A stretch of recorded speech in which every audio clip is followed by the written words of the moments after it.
So let's go ahead and put up an implementation for journal. All right. So as usual, I think the journal will be a little bit more complicated than this, and we can actually let's start that from first. Let's create a form. You create an entry form. Let's make that way, and there when we create a journal, we can actually make some modifications to the application and make it much better.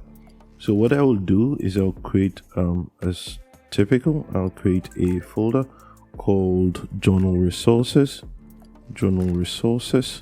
and that will be my folder, and that folder I'll put all the journal resources in there.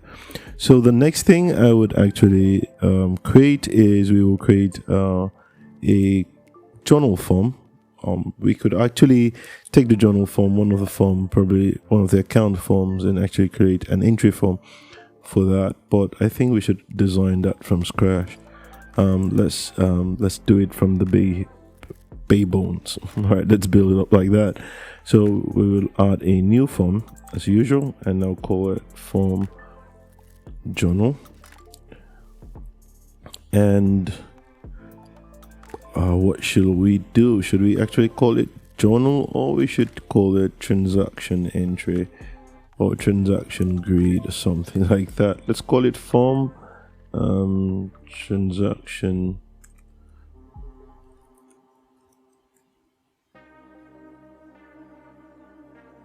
processing. All right, let's say transaction processing terminal. Let's give it a different name. All right, let's call it transaction processing terminal. Now, as usual, we will have this come up, a transaction processing terminal. And how do we want this terminal to look like? First and foremost, you should remember that the journal supports. We have different type of concept back in journals in the system. So let's follow the convention we did before. Let's increase this, make it bigger so you can actually appreciate. You should notice as I'm adjusting the form size, it is adjusting here, and here I'll click on the properties and I'll change it to transaction processing terminal. I'll call it like that, and I'll click S, save, Control S to save this. Another thing I will do is I will always like one thing to happen. Before I do that, let me put a table layout panel like this and dock it as usual. As a practice, we should dock our containers and dock it first. And we will have our screen splitted into two like this. Let's use that. And the upper part of the screen will allow us post transactions. Let's add another column or another row, not a column this time. Let's add another row. Let's add another one. Let's have 4 rows. So we'll have the upper part here, have a data grid, and you have probably the down part as an entry terminal. And we can actually validate transaction and post them in a very clean manner here.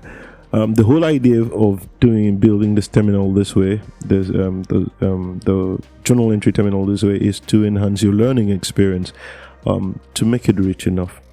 All right, so on this part of the form, we will actually place journals that let's just have journals there, probably just to do some operations on it, and we'll see what we can do with it. In this part of the screen, do we want to hold journals temporarily in memory and until we save them to the database? Do we have, I'm thinking about what we should do. Do we have this form to actually post a journal entry in a very clean order and a clean manner here? I think we can use this form as well and do everything we want to do with a journal. So what we will do is I would add another column because something just struck my mind. Let it be 2 columns here, and we have the last column at beneath. Right.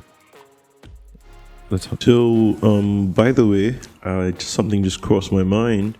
I think I should duplicate this form now at this point because we need 2 of them. So I need to do something else. So I would duplicate this at this point in time. So let's do that.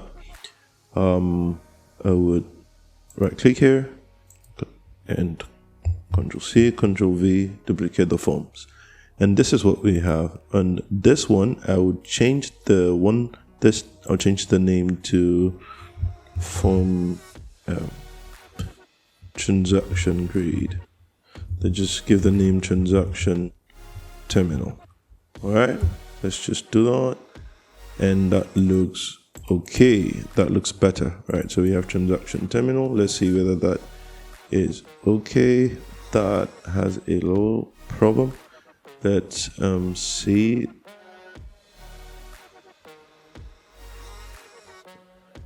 All right, let me go to the code behind file and change this to transaction terminal.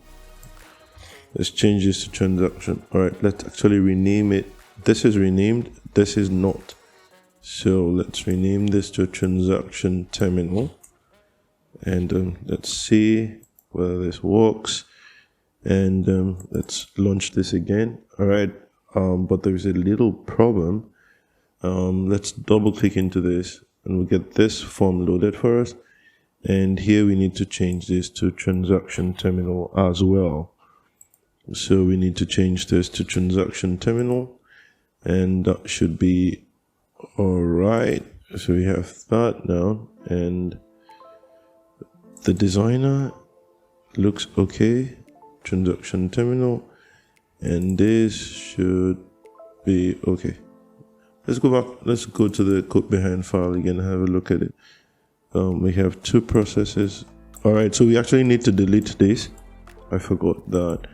And we're good now. All right, so let's open this again. All right, so we have the 2 forms and we can open this, and both forms are actually okay.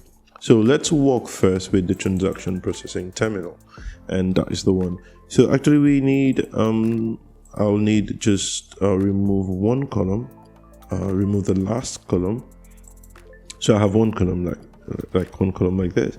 And here I'll carry this up a bit. And here I'll put a group box so I can have more controls. And as usual, let's pin this and collapse this. And here I'll put this as transaction details. So this is just to enhance your learning experience. Don't forget that. You need to use your creativity. You need to activate your creativity to use Windows Form or design Windows Form in a way that solves a practical or real world solution, or a real world problem, provides a practical solution. So here we have the transaction details, and that is good. I'll add another group box in here, and here we'll have entries. Give it entries, and I will dock it as well. That is so. Then the next thing I will have is I will have actually I'm beginning to think we should have no problem, it's okay. We can still do without that. What I will add next is going to be, we have the content navigator. I would like to add that as well. But before I do that, I did a mistake. I think I will actually add another column. Let's have 2 columns, and this is the second column. Let's have this come in here like that, and here I will make this transaction details span 2 columns. All right, like that. So it will span to the other side, and we have 1 full column here like this. And I'll do the same thing to entries. I want entries to span 2 columns, and that is ideal. All right, that's good. The next thing is I will drag the content navigator and put it in here. So I'll have a content navigator there, and I'll drag this up a bit. That is good. And we can actually bring this down one more time, bring this down a bit. All right, that's perfect. The next thing I will do is I will also add a group box here like this, and I will call it balances. All right, so, and the balances are actually what should tell the user whether entries are balanced or not, because according to the rule, for you to have a valid journal, you need balanced entries. The sum of debits must equal the sum of credits, and that is what I seek to achieve there. The next thing we're going to do is to have some form of I'm thinking another form of control. That is a group box control. Again, we can put it here, and here you can specify different settings with ease. So for instance, we can so that users of the system can actually know which account they are putting or posting to. So we could say account details, some form of details for the account, and we can have that there. And we can dock it as well. We can dock, all right, that's better. We can also have a group layout box on this side, and we can say I just no need to name it for now. We may name it later, and dock the group box on that side as well. So we can remove this and just keep it blank. And the last thing, as usual, we put a group box at the bottom and no name. To the group box, we will dock it as usual. Let's go ahead and dock that, and we can drop buttons. I can drop a button, for instance, in here, and as usual, let's make it 2 buttons. I'll change the name here to button save entry save, and I'll call it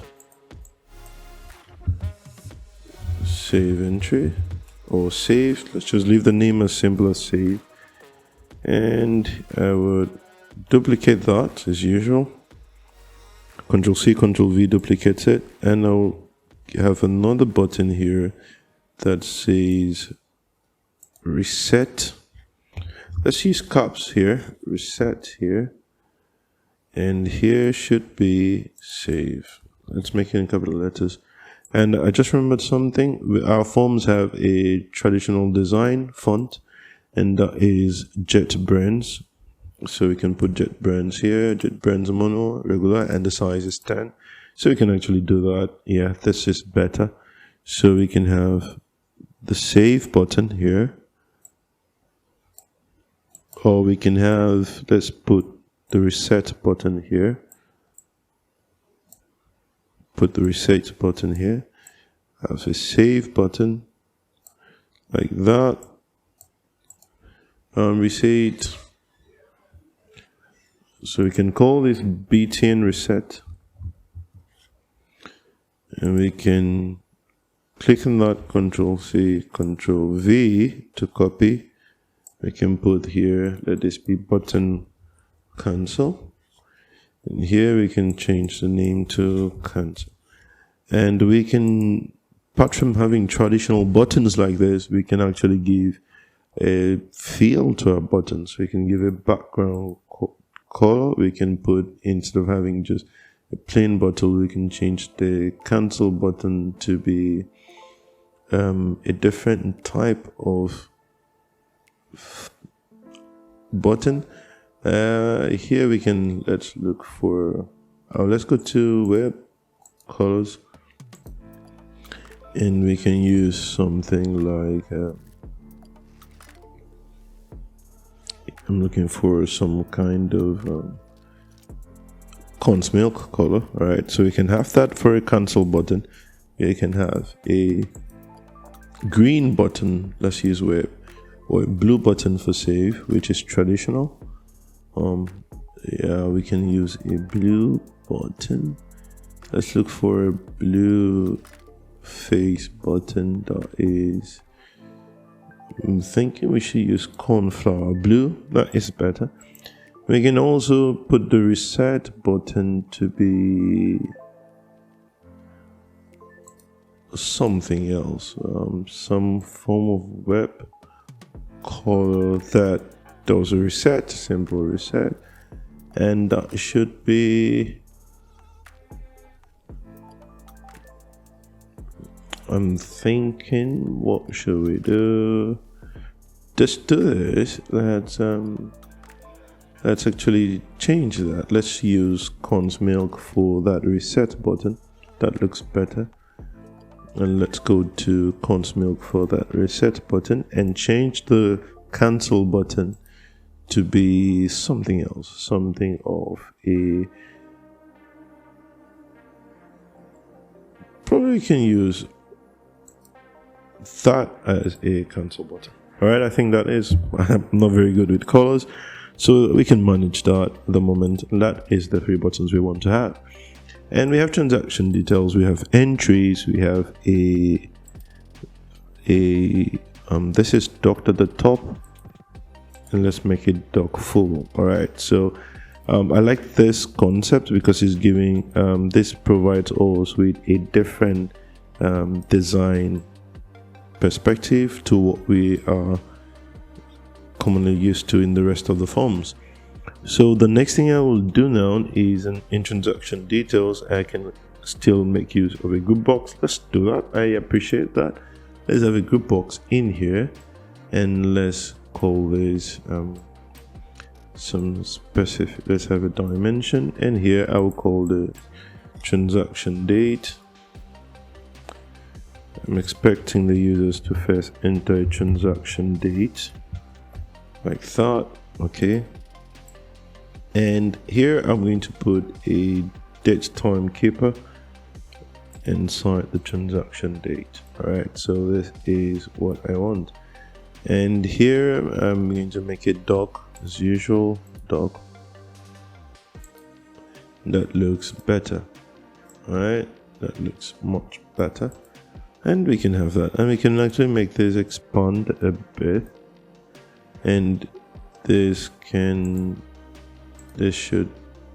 dock fill. All right, and that looks good, and we can have that as transaction date. We can actually bring this a bit down. No, that is docked already, and let's leave it like that. I think that is good enough. So what I'm going to do basically is I'm going to do save what we've done so far, and going to do Ctrl+C, Ctrl+V to copy that as my template, and I'm going to put we're going to add more features to this, and I'm going to duplicate it again because I want to have some clear features for this, and duplicate it again because alright, so let's name this properly. So here, so that we don't get confused, we can come to the business logic and check on journal and the journal data object. So we have transaction, the particulars, reference code. These are some of the things we can actually, this we can instantiate this to be date time.now, or yeah, we can, but I think there's a value for that, so we don't actually need to specify that. While creating this object, we can actually make it a nullable type, but let's leave that. So the crucial things, the accounting period, the classification and definition, journal ID is automatic, and probably we don't need to specify that. And we can set the transaction date, particulars, and reference code. Let's start with that, and so we can come back here and we have transaction date. Let's change this to reference code if there's anyone, reference code for the transaction. and that is good. So here we can actually delete this and actually put a text box. All right, so this will carry a text box, and this should be aligned with the transaction date properly. All right, that's good. So we can have a text box for that, and we do the same docking that we did. We can do the same docking.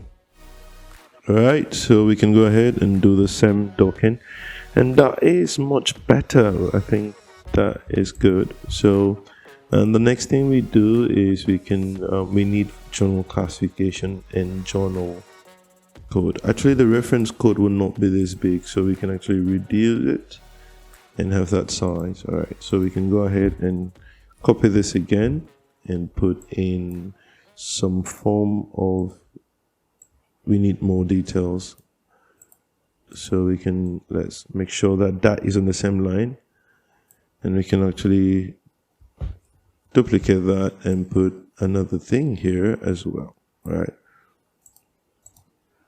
so here we are going to do, I'm going to delete this. I'm going to put a check or a combo box. Yeah, that's better. And I'm going to dock it as well. Dock the combo box also, so that we can dock it there. And also going to delete this one and have the combo box, another combo box inside, and dock it as well. So you see our form is beginning to come out. So this is reference code. This should be journal classification. So we can say classification. And we can, and then we can say definition. So we can say trans definition.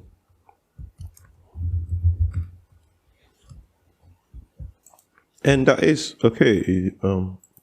So we can come back here and check we've done this, we've not done particulars, and that is what we need. We don't need to specify entry date, is an automatic input, so we don't need to specify ID, we don't need to specify accounting period. These are automatic entries. So we can come back here and have this removed, and we can put in a rich text box or a text box. So I'll just say let's put a text box and change it, dock it. We can go ahead and dock the text box and also make it multi-line. You can see the multi-line here and change it to true. And you see that feels that, and we can expand this to much more. We can delete this, we don't need that. We can expand this like this, so you can have appropriate definitions about a transaction. Here, this is particulars, not definition, sorry, particulars about a transaction.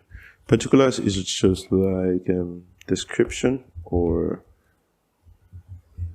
notes, some form of notes, description. Let's type in descriptions or notes, something like that. And so you have transaction definition, we have transaction classification, and this is beginning. Let's change this classification to some kind of transaction. Should we use transaction or journal? All right, let's just use journal here and have a good idea set. Not journal, as in what I needed to do. That is not fitting in the way we want. Let's put classification. All right, let's leave it at classification, and that is, it's okay. So that we have that now. We have particulars. We have, this is beginning to take adequate. This is beginning to take shape. So let's add a data grid view here to entities, and disable deleting. Should we enable editing and adding? Not really. I don't want that to happen. I want us to do that outside the data grid. Let's just use the data grid for viewing, so we can actually manipulate it the way we want. So we can dock it that as usual, and we have that. So the next thing I want us to do is account details. The idea, we can stick to what we did before, and we can come and put that in here. Let's not do that here. Let's not have this here. But let's go ahead and do that. All right, let's go ahead and do that so we can have that there. And here we can do something else. We can put in a combo box. And probably what I will do typically is I would call these account,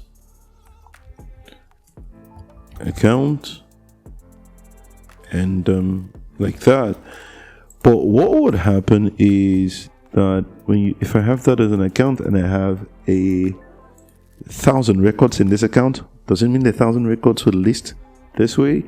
I don't think that will be very nice. I don't think that will be nice. Not by any means, it won't be that nice. And we can actually make it much better. So what I would suggest is we can bring this down. Let's bring this, or let's duplicate this. And we can use the same convention. Here it can be account, here it can be classification. And once we have this classification, we can have the classification there, and we can have the let's take this a bit up. Depending on how you want it, you can design this the way you want. We can have account. We can have that, the classification account. When you select a classification, they need to give you all the accounts in that classification. And another thing, that let's align this properly like this. Let's align this like this. Beautiful.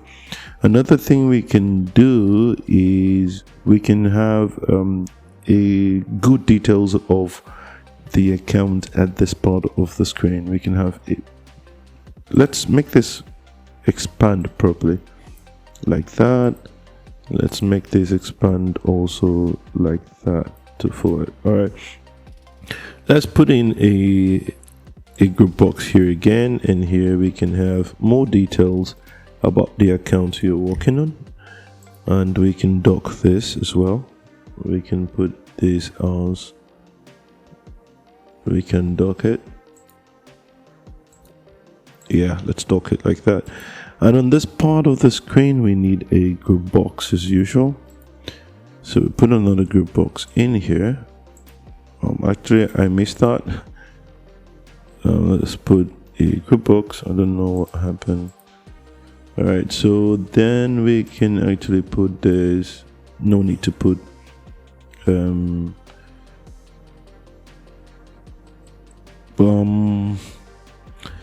don't know the name to give that at the moment, but let's dock it.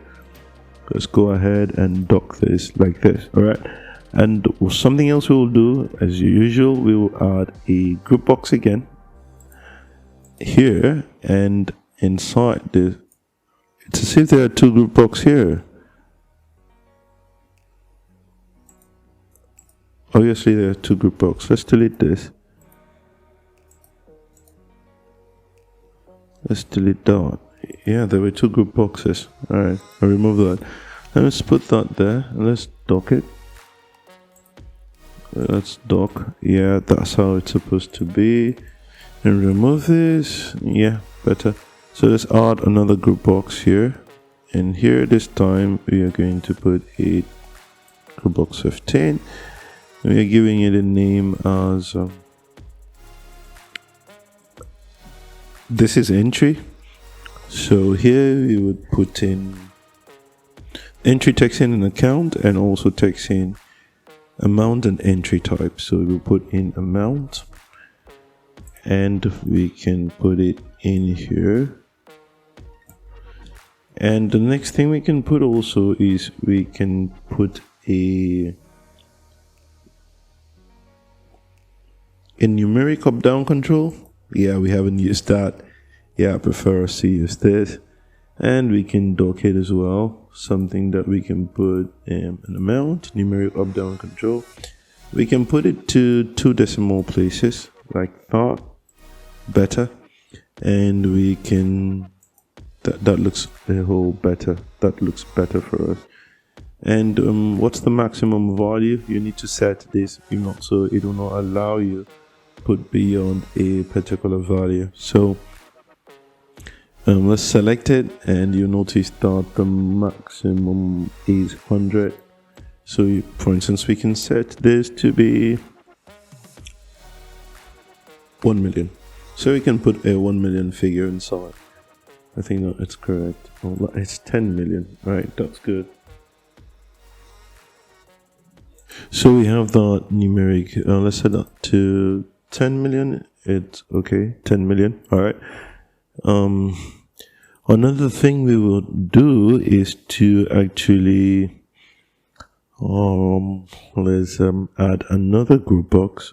Instead of doing that, we can actually not group. All right, let's add a group box this time, but this time I'm going to go for another type of control which we haven't used so far, and I'm going to call this entry type or transaction type. Let's call it transaction.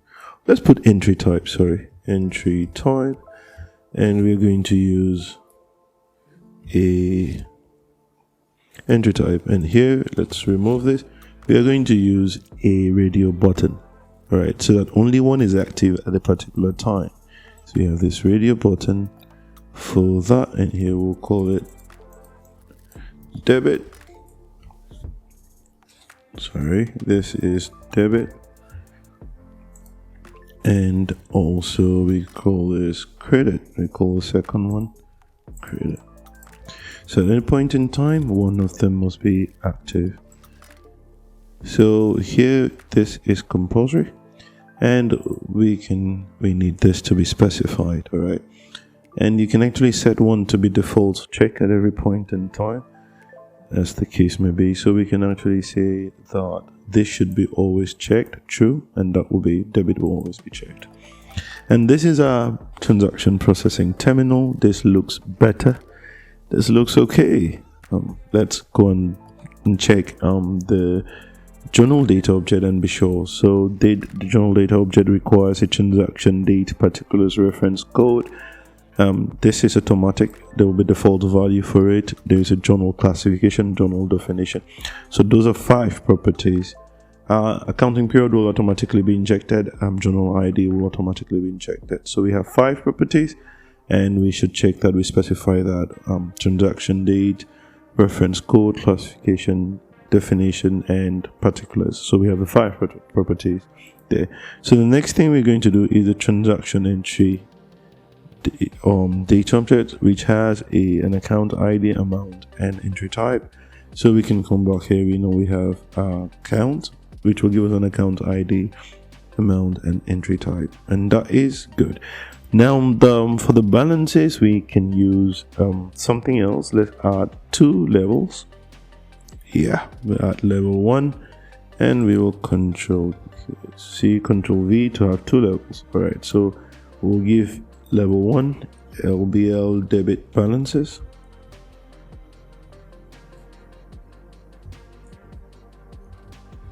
and level 2 we'll give it LBL credit balances. And instead of showing, we can put credit balance, and that is okay. And here we can put debit balance, and that should be better. So we can have both specified like this on the screen, and we can be good with them. All right, so we can do that. And we can also do something like we can adjust this to be, instead of being them to, we can actually shift this so we can have more room. You see, that's the advantage of using containers to place objects and dock them, because they can be controlled better. But this is already spanning because it's not docked to the container, so we can actually keep them this way, and it's good now, right? So we have this as the main point for managing or processing transactions or journal entries or a journal transaction in TCS accounting. So what we'll do now, let's start naming these controls properly. All right, so we've done the design. Let's name these controls properly. I will start with the date time picker. So this will be DTP, transaction date, and this will be reference code, text reference code, text reference code, and this will be journal CB checkbox journal classification, and this will be checkbox will be CB journal definition, and this will be text particulars, and that is good. So here entries will have this to be DGV entries, and we have this to be by BN entries. Let's use it, entries. And we need a binding source, and that is very necessary. All right, I will specify the binding source programmatically at run. I'll set it the code behind file. That is one. And here we need this to be CB classifications, and here we can be CB account, and here we can have text amount. Let me use the word text there. And here we can have RB debit, and here we can have RB credit.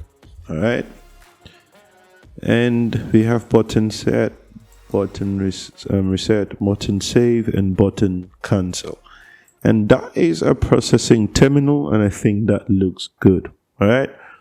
One more thing, I would also like the fact that once this terminal opens, it should open in a particular accounting period, probably the current accounting period. All right, I'll also like that to be here. And whenever this open, I want the transaction terminal to have the accounting period information as well. All right, so that is what I would like to see. So we can go ahead and implement that.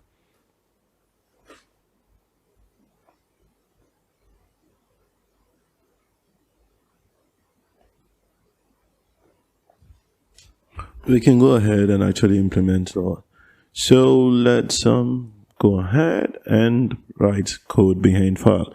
So the very first thing we want is that we need this form to always open in the current or specified accounting period. All right, so we need an accounting period to be specified for this form to load naturally. So let's go ahead and do that. So we can actually start crafting this out.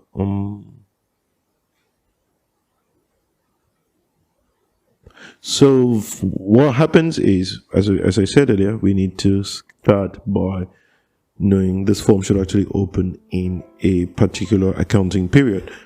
So we'll go ahead and start developing that. Let's go to the code behind file and form transaction terminal load. So what does this form require? First, I know we will need something called we need read only, journal service,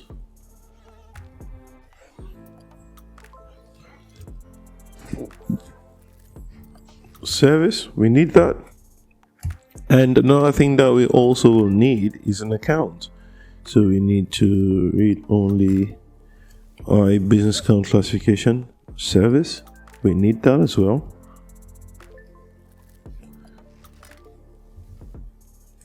So let's have this as classification service.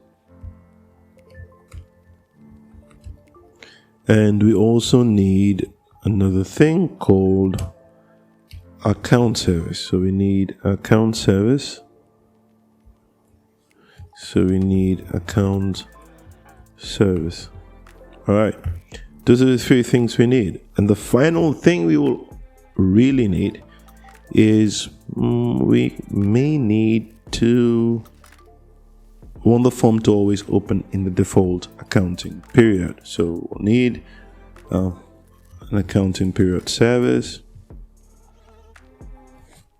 and we can go ahead and do that and say accounting period. Let's use accounting period service. All right, we can go ahead and do that, and we have that there. So we need these 4 services for processing transaction, right? Because that terminal, the transaction terminal, is the heart of the accounting system. So we need these 4 services to work, and as usual, we're going to achieve this using dependency injection. So what we'll do is we're going to inject these into our constructor, and we can have them like that. Let's minimize this so we have all the services injected into our constructors properly. Okay, and we're this here or there. And before we would like this, actually I would like this to be injected before we actually initialize this component, and we've done so. And the next thing we will do is we will need, the very first thing, like I said, we need to do is we need to specify that this needs an accounting period. This has to be in a default accounting period. We need to specify that. So here we can have a read-only accounting period data object, current accounting period. All right, we need that has to be here, and as usual we can, since this is internal, it's a private thing, we can have that as an accounting period. And here we can, before actually initializing component, we can say current accounting period equals to accounting period service dot get default accounting period, get current accounting period, and that gives us the current accounting period. There's a tendency that this actually returns a null. This is telling me accounting period will maybe null. I'm very sure it won't be, so don't worry about that. 1 second. Alright, this is null. It may return a null object, which is true. So this has to be nullable. So we can pass the property nullable. That saves us the stress. And we have that. So we have that according to counting period in place. And what I will do is when the form loads using the processing terminal load event, this is an event, so it means it will be resolved by a delegate. This resolves a delegate. All right. So for us to do this, to use this properly, we can now say there's a form text. So I can say this.text, which refers to the text on this form, which is this one here, this text here. Whatsoever is there, I want it to be this text. Add this to it. This no, don't add it. Just do me a favor. Return a string. Let's use the string.format, not this one. Yes, .format. And here, not necessary. String.format. It's a bit old. I'm not using that again.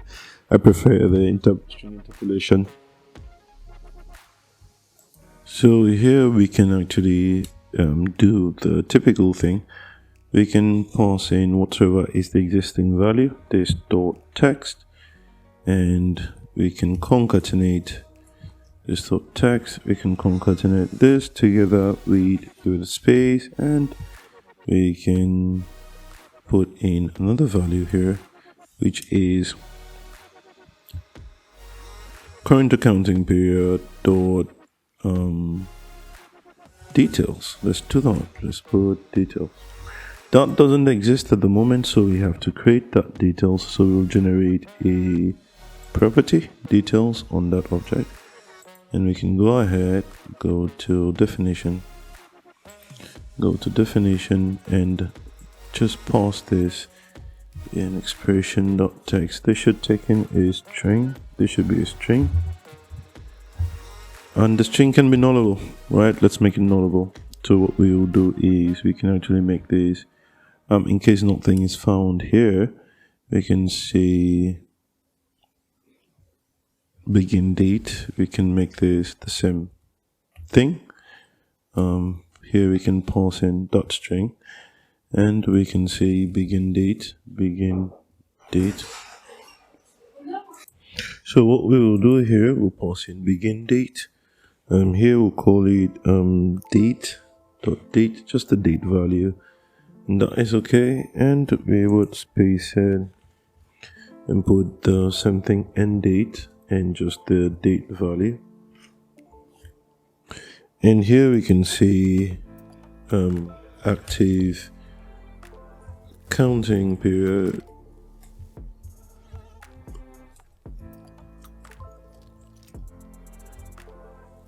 Or current accounting period. Alright. Let's just say, just put period details, let's just use the word period details, and that is not sales. Let's just say from, let's do that to, yeah, this is better. Okay, let's do that is better. Then we can save this and we can come back to transaction terminal, and we have the details. Now if this is null, you can actually, if it is null, let it be null. If it is not, if it has a member, call the details function of that property. Let's have it. And this dot text, and we can have that, and we can say that's good enough for us. That's what we want to use. All right. And that is for the very first thing here. The next thing we want to do is that we want to bind sources, and we want to bind transaction classification, transaction definition. And that is what we'll do next. Let's do that. So we can come to this and we can say bind sources. So we can have bind sources, and we can call that and create that as well. So Control R, full stop, and generate a method bind sources. And I like this to be done. And here we only need to do one thing. So we need to do this dot cb classification dot data source, not data bindings, data source equals to accounting constructs. I think that is the name of that. We used that already. Account system constructs. Yes, account system constructs dot journal classifications. That is better. And we have that. The next one we can say this dot cb classification dot display member. What you display is description. We can display description, and your value member here will be value member, will be value, and that is what we will bind to. So the next thing we'll also bind to in this context is the same thing will happen to, instead of classification, so we can say cb definition. Am I correct? I'm not sure that is the name, so let's come here and say cb, let's use the word journal definition, forgotten. All right, that's what we use, and here we'll get journal definitions, and we'll bind to the same thing. And those are the two properties we need to, sources we need to configure. We also need to configure sources for account details and account. So to do that, we can come back here and do the same thing. So here we're going to be this dot cb classification. Oh, I did a mistake. This should be, journal classification is different from classification. So this should be journal classification. internal classification, and classification is actually different. So we can come in here and put this like this. All right, this is correct. And here we are not going to call accounting system, we're going to call classification service. So here we're going to do classification service dot get business classifications, and that will bring all the business classifications into the system. Well, that is one. The next thing we are going to do is we are going to bind the value member will be ID. In here we should have some form of details, and I think it's called description. All right, so we can go ahead and have a look at that inside business classification, and you can check the data object. It is called, oh, not just classification, there is details. So let's go and grab this details property and bind to it instead of the description property. All right, so we can have that details when you're binding to the ID. The next thing that will be very vital is we need to configure sources for account. And account is something we will always be changing, so I would not recommend we inject it here now. And it's a different thing. So let's go ahead and private void bind accounts. Let's do that, accounts. And here, since this is going to be dynamic, it's going to require a GeoID, business classification ID. And that is what we'll be binding to. In here, we're going to be this.cb account, all right, cb account dot data source. It's going to be something different here. Each time we hit this, we want account service to go and get us accounts, not just accounts, get accounts by business classification. In here, we are going to pass in the business classification ID, and that looks perfect. All right, and that is what we want. The next thing we will do, we have the display member. Let's just do that. This.cb account.display member.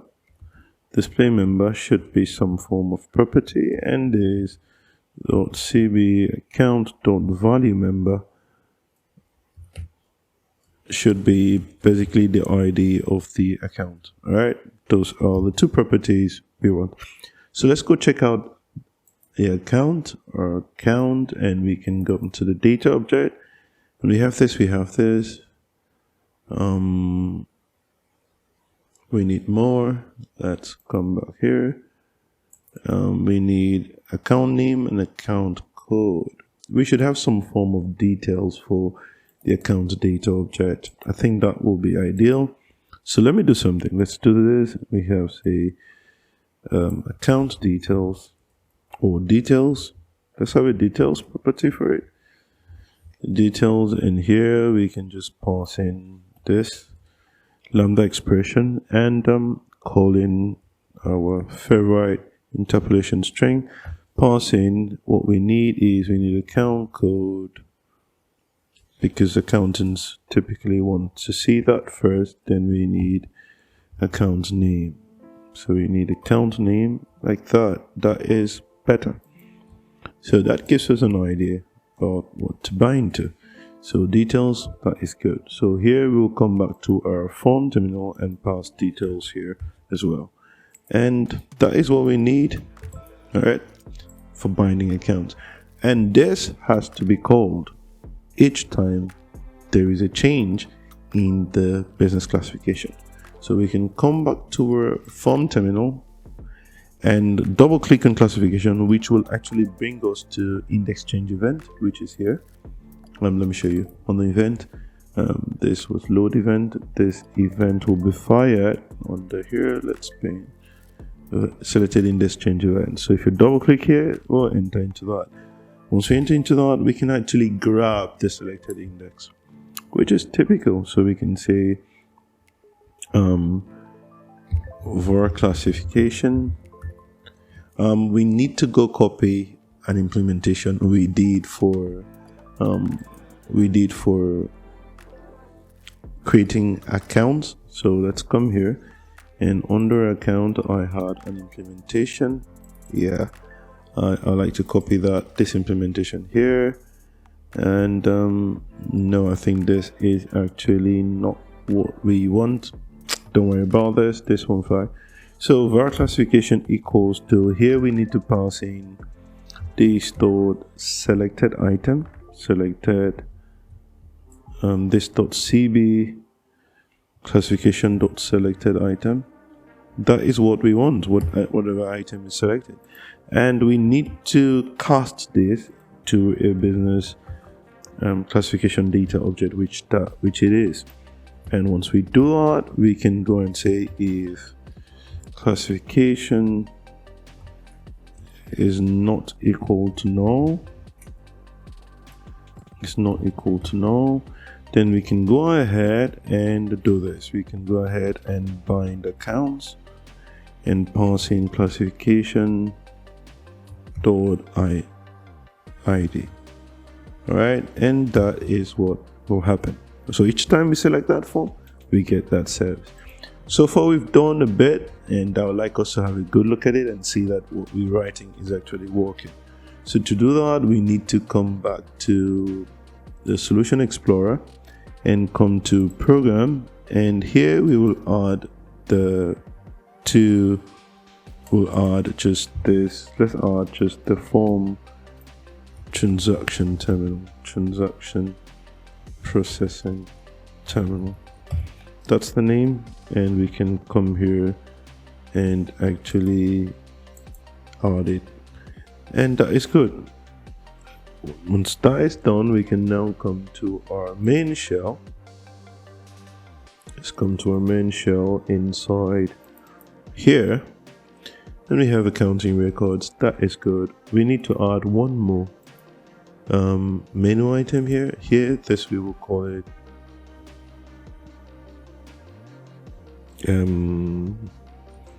transaction management, and on the transaction management we'll have something called processing terminal, and here we will have another thing called transaction grid, right, or transaction terminal. Right, let's use the word as it is. So under the processing terminal, we can double click on it, and we can just call load form,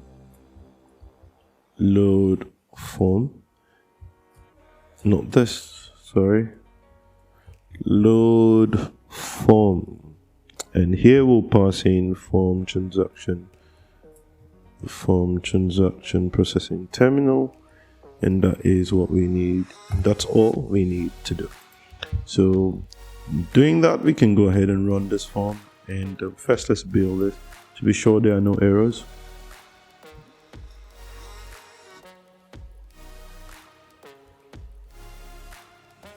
Obviously there are none, so we can go, oh, still building. Alright, a few warnings, we can neglect that. So let's go ahead and run this.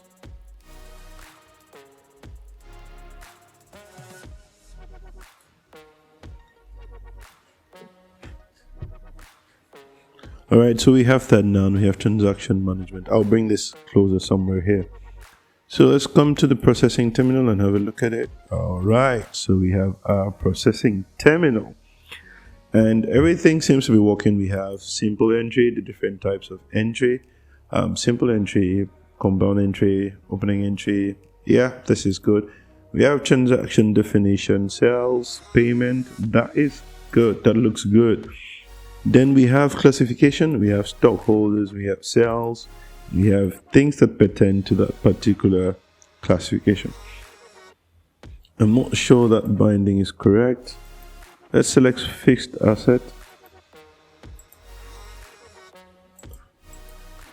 Let's select office expenses. This is not synchronizing properly. Let's select this. Alright, so this loads properly, but the rest is not loading. Alright, so everything here loads well, but this child account are not loaded.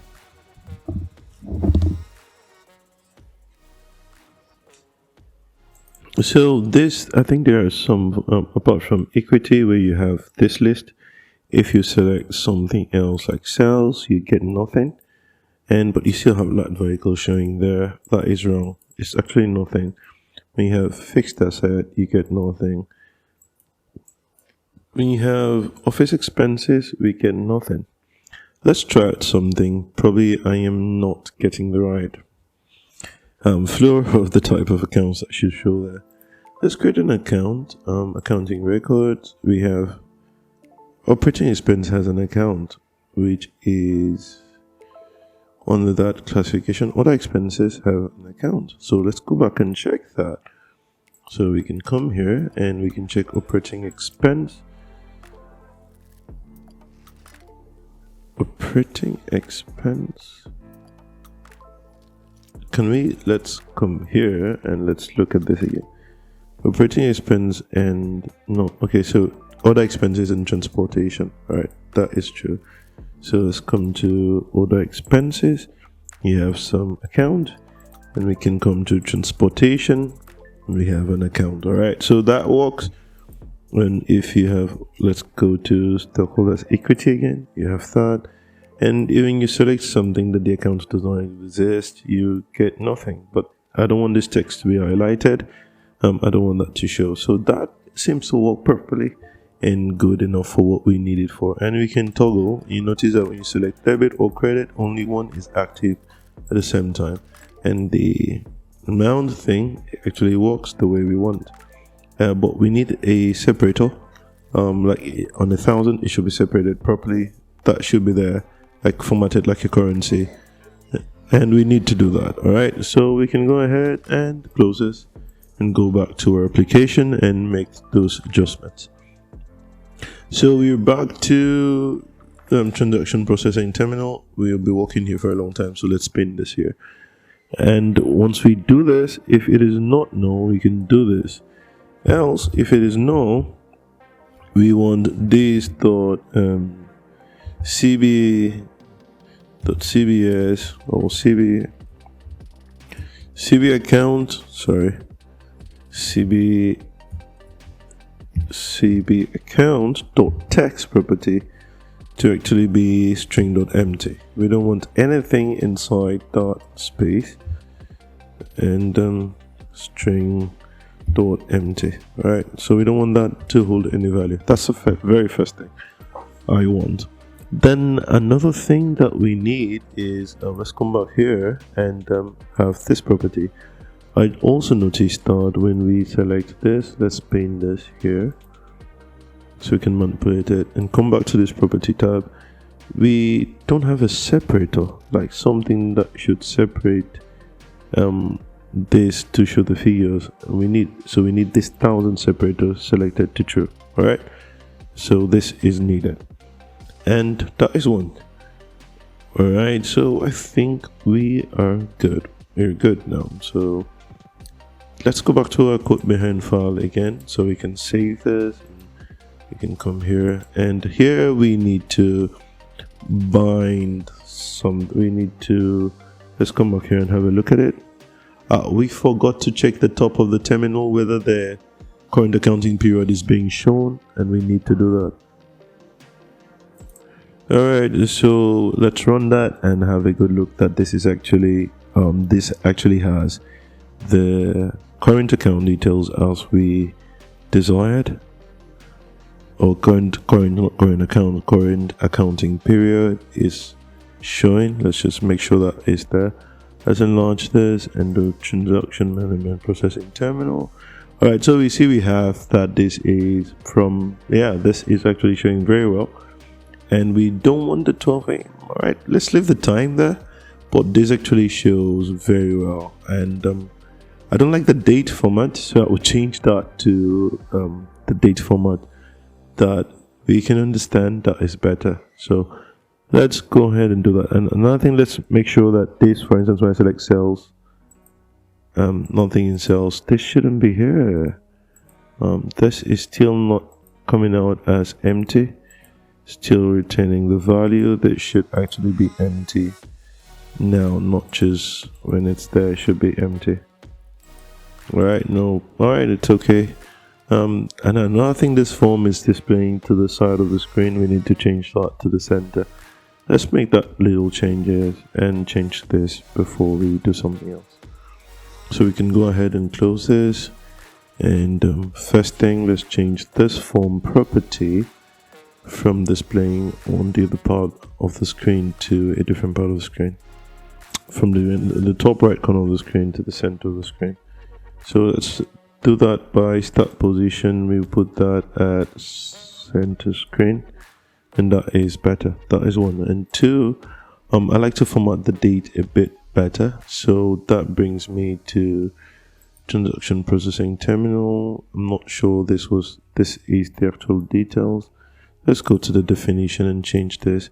So this we can just say to string, and in this, or do we say to string and give it a format? Let me just, I've forgotten how to do this.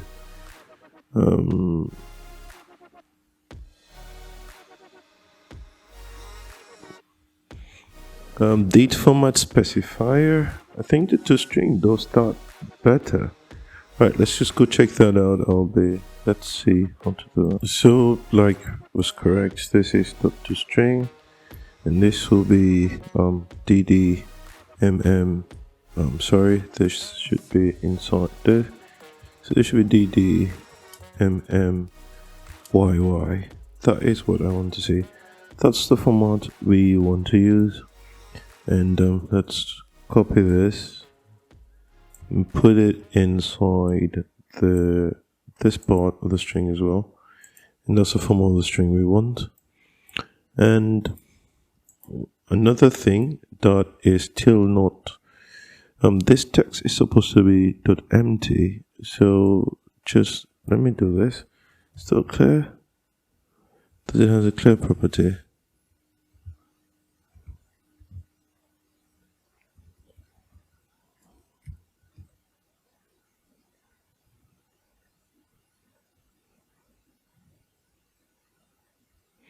But we can actually do selected item to null.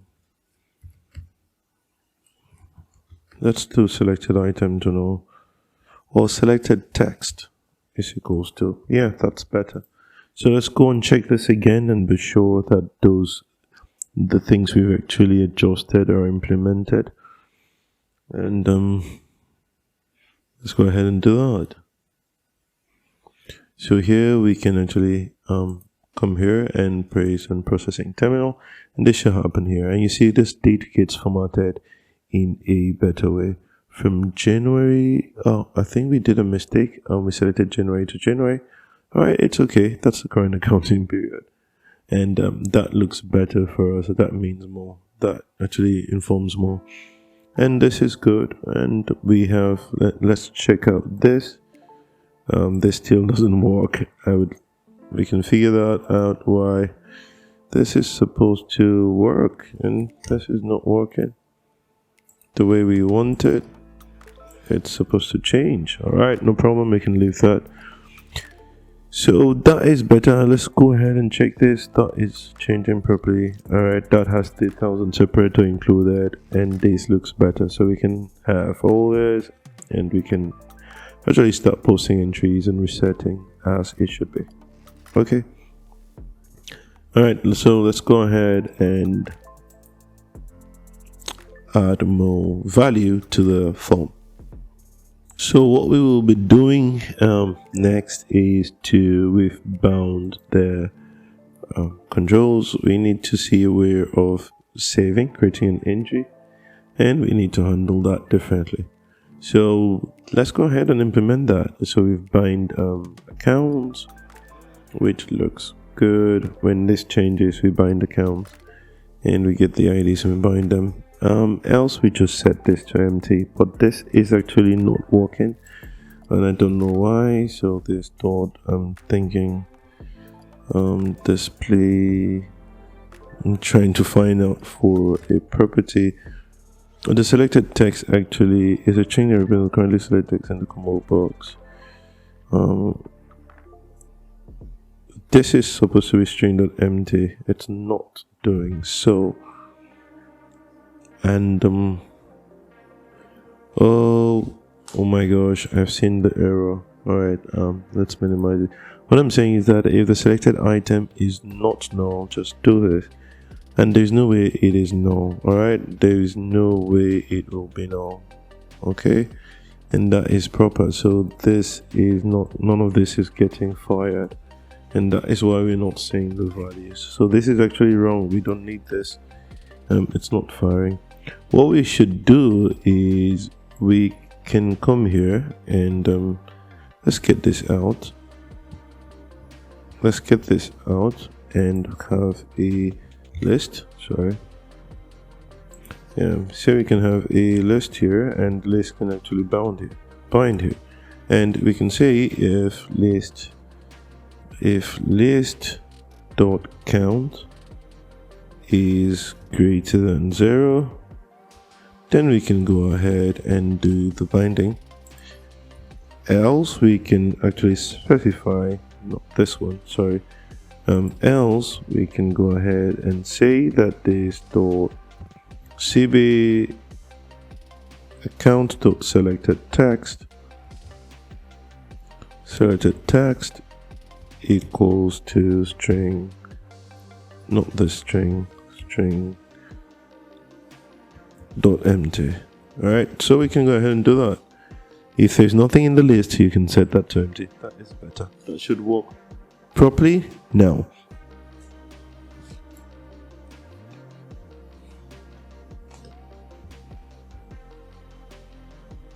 So this actually, I think this should work now, but we'll come back to that. Let's keep doing more things.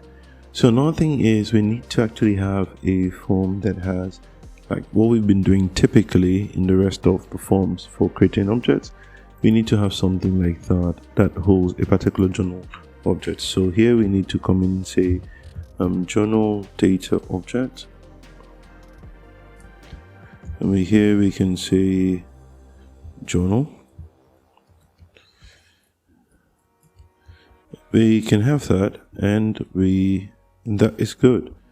And what actually happens is when this journal is not specified, we can actually bootstrap a new instance of the journal. All right, and so we can say something like what we did that in the business form. I think I assigned a value to it, so we can actually do that in here. So we can say journal equals to new journal data object, and we can go ahead and even start assigning some properties to it if we want to. So like when we see transaction processing terminal, it's where we want to specify a journal, and that is okay. So we can say journal dot accounting period id is equals to, meaning there must always be an accounting period here. So we can say current accounting period dot id. We always need to do that if it is not null. All right, if this is not null, give us the current accounting period id. Maybe null here. We're sure that this is not null, and the case may be. So we need that. That is very necessary. And we have the journal accounting period in there as well. So the rest of the properties, we can assign them or we can bind them. All right, we can actually bind these properties to this journal object, and we will specify where we want that created or when we want. Actually, this form will be useful to purposes either to view a particular journal or to actually create it. So let's put this as public, so we don't necessarily need to do that in here. So we don't need to do that in here, and we can come up with a property like public void set journal like that, and we can pass in journal data object and put a journal, And here we can say this, we can pass in the credentials of the journal like that. And we can have that. So if that is given to us, we would use it. If that is not given to us, we are good to go. So that is one of the things. And this journal, we can give it can make it a property like get and set, and here should be private set, right? We can do that, and the default value of the journal should be null. All right, this case maybe we can assign it a null value actually, and it's perfect. We can have that in there. So if that is the case, we can come here and say if journal is null, which definitely will be. If journal, despite the fact that it's null, we need to assign any property to it. That doesn't matter, say journal. But if we don't run this instruction, we can actually instantiate in your journal by automatically just calling the journal in here. So what would happen is we can actually thinking what we should do. If we don't specify this in the controller, we can do it somewhere else. We can actually, before this form actually binds, we can say, we can create that property in here as well, right? We can do that. Sorry, this doesn't need to be new journal. This needs to be journal like this, and that is okay.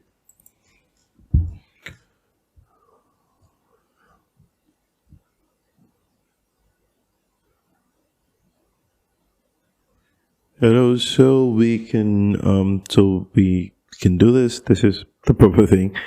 And if we have a journal, we set it. If you don't have a journal, then this doesn't get to call. But let's leave that there. And here we can actually instantiate a new journal once this form is instantiated. And we can assign the properties like this. This is perfect and okay. And we can actually throw an exception if there is no current accounting period. And another thing we need to specify is that we can make this accounting period dynamic, right? We need to actually make it dynamic.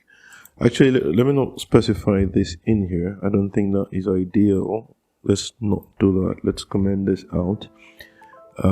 Because most times you may want to open you may want this form for just viewing sake, not that you want to, but you may actually want to open a particular form just for viewing sake and having an idea about the particular accounting period you're working in, all right? Something like that. Let's keep it that way. All right, so this is one way we can specify the journal, instantiate a new instance of it once we build this form, all right? And that is okay. That is better for us.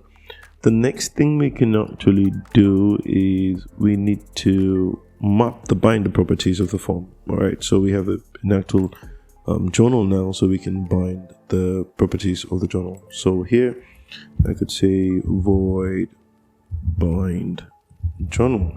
All right, so here we can do this.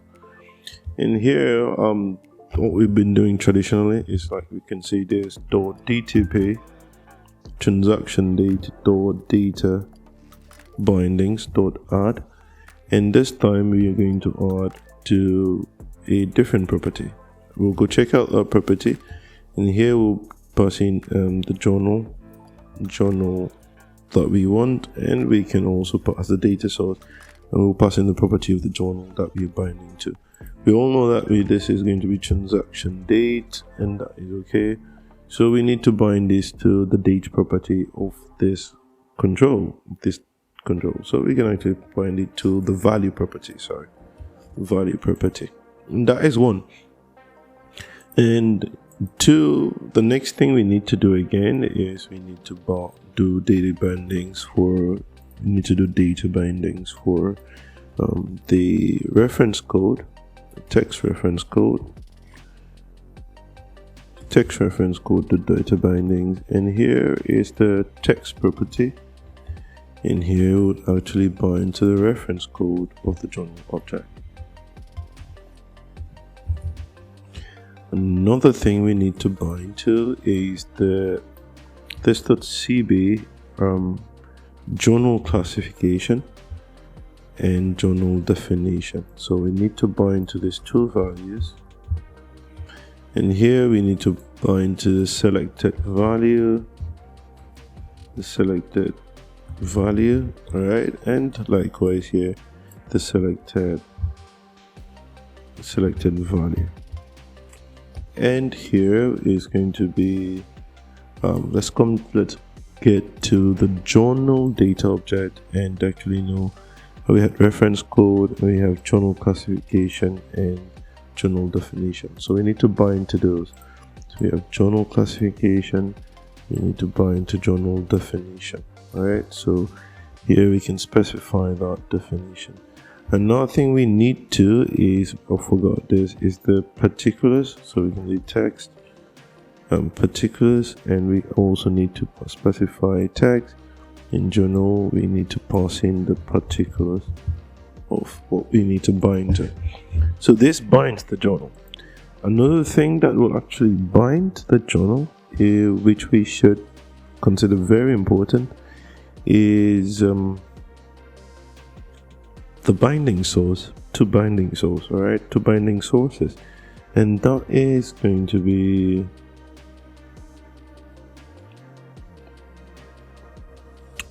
the data grid control. Alright, so we can say this dot data grid dgv entries, dot dgv entries dot data source or binding source. So let's create a binding source that we can actually use. So we can stand here. I don't like doing this.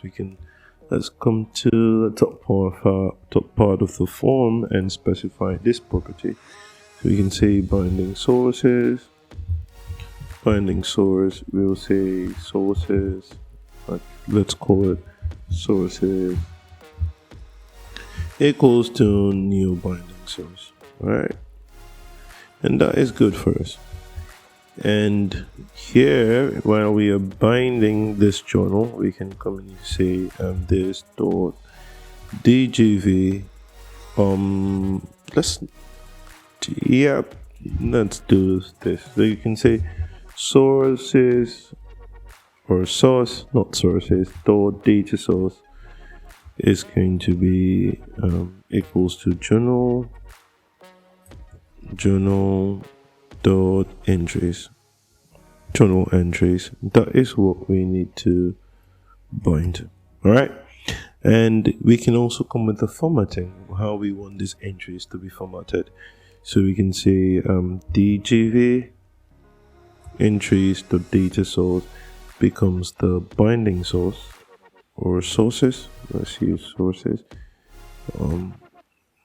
I don't like that. And we can also say bn entries dot binding source. We can pass in sources. And I don't like that. Sources, I should change the name to go to definition, which is top here, and say entries, not sources. Let's use the word entries. That is better.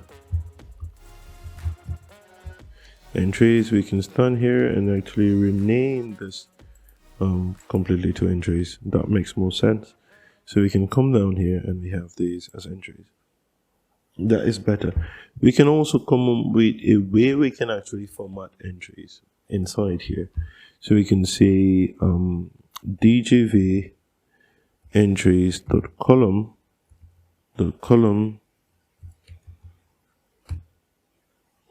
and we pass in the property we want. In this case, we want the account.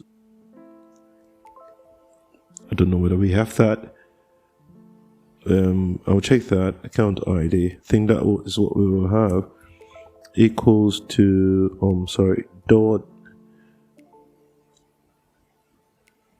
header cell. That's the property you want. Header cell, or header text. I think so. Or header text.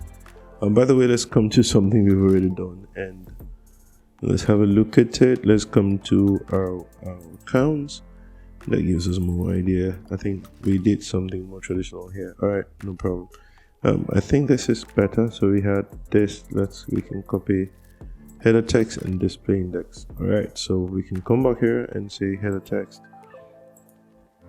equals to, the header text can be what did I pass in as a property? Header, sorry about that. This was okay. Passing, let me say account. We can put in account details. All right. Yeah, that was the header text we specify, and we did the display index, and the display property should be different. So let's actually copy this. So this can actually is my. So here we will change this to DGV. Just duplicate, copy this, and replace them here, and we can replace them here. That is better. Display index 1, and this is good for us now. So the next thing we'll need to do is the amount and the entry type. All right, so we can do both entry type, and we need to specify amount. So these are the properties we need. So let's come here and change this to amount, and change this to entry type.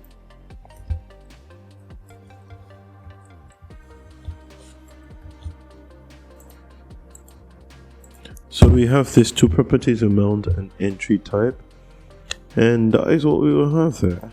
So we have both these. So let's go to journal entry data object and have a look at it. So we have account ID, we have amount, and we have entry type. But for the purpose of this entry, we need some form of a detailed description, not just the ID. So it will be necessary for us to also have something that interprets or holds whatever value we have in that case. So we can have an unboundable property, not when we say unboundable, it's a different property, don't mind me. We can have a string property, and this string can take something. It should have a get and set method, so we can say account details like that. All right, and we can have a say account details, and this should tell us what, not this one, this should be specified. All right, so we should have a get and set method for this. And another thing that we can actually do that is vital is that we can also have entry type description where necessary. So we can have this and have entry type description, entry type description, and that is good. Those are the two things that I think we should have, and that is perfect.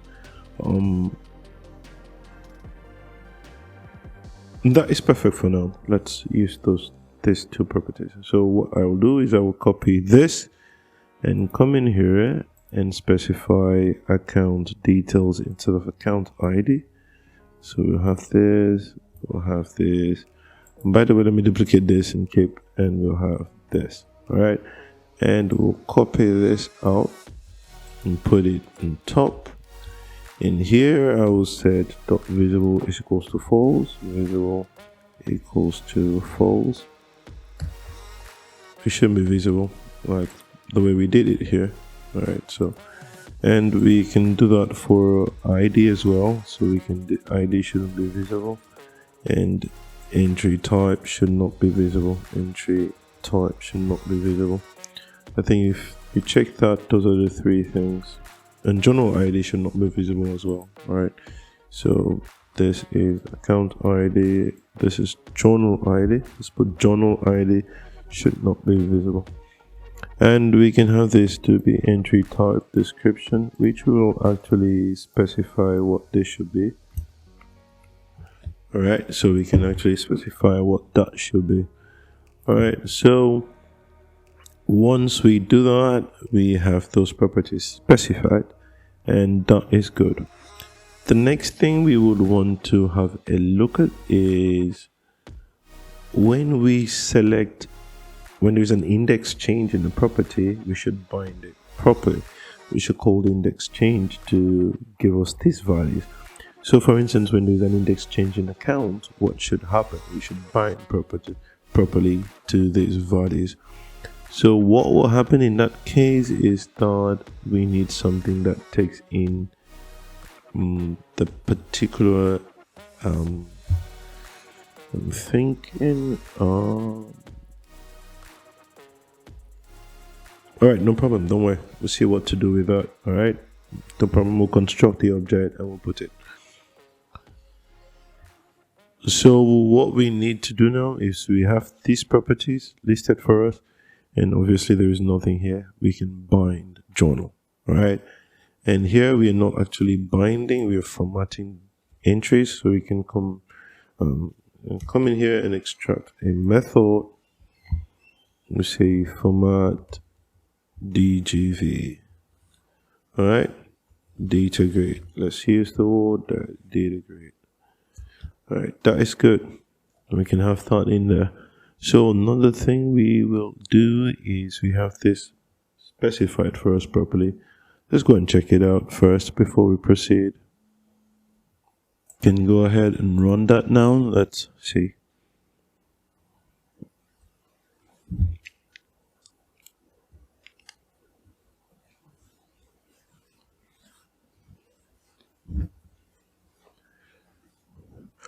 There's a problem. We did not actually bind journal, so we don't get to see much of it.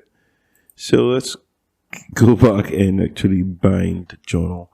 So I want us to bind journal when we are actually loading the form. All right. So by that time we have everything specified loading, then we can bind journal.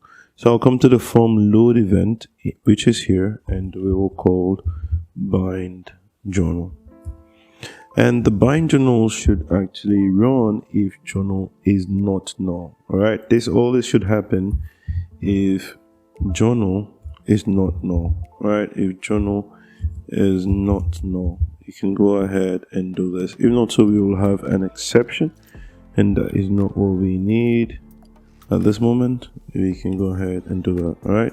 We need this to be specified, and we go ahead and bind journal. Let's have a look at it now and see what, because we've done a considerable number of things, and let's see how this looks like actually, and be sure that we are still on track. So come to transaction management and select terminal. There is an error. This is a problem. All right, so we can solve this. Actually missed this, so this is simple. We can just say list, and that is okay, and we run this again.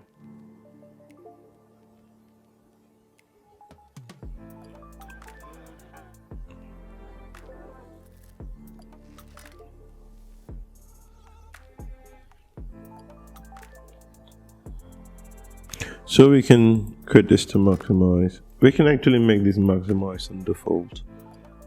We have a problem. There is nothing like not valid should be between minimum date and maximum date. Why?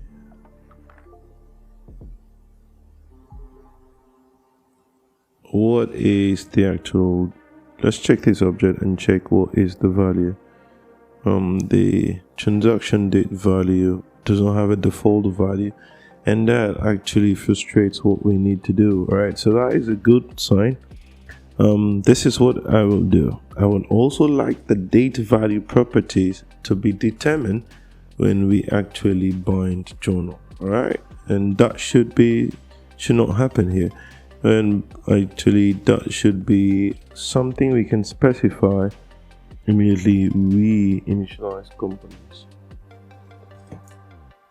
Do something extra. We can actually restrict the date value to be what is in the accounting period, and I'll sincerely like to do that. So once this component is initialized, we can specify that.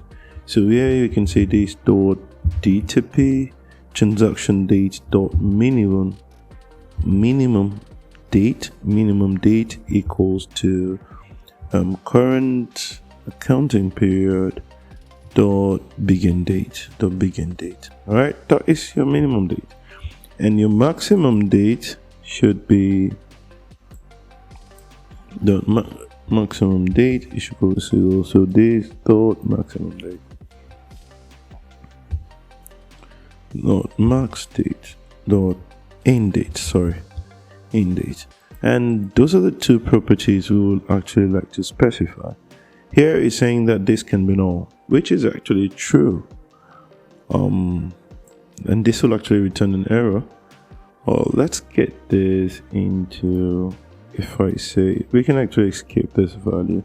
We show that this will not be, there will not be an error, but sorry. And we can actually do that. We show that this won't be an error. And let's actually do that again. Let's run this and actually see that we have the date. There is a problem. The default date for the journal data object will actually still backfire. It still will not give us what we need because it will still bring an error because that binding is not correct. So here it's saying value 060 is not a valid max date, must be greater than or equal to minimum date. Alright, sorry, I actually did a mistake here. So let's interchange this. Minimum date is equals to end date. Maximum date is equals to begin date. That is an actual thing. Dot maximum date, not max date. Dot begin date. Alright, so that is the proper thing we can do there.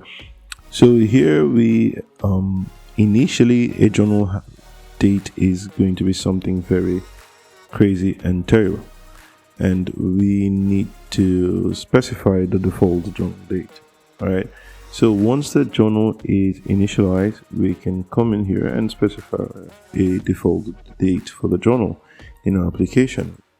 So we can say this equals to journal date, journal dot transaction date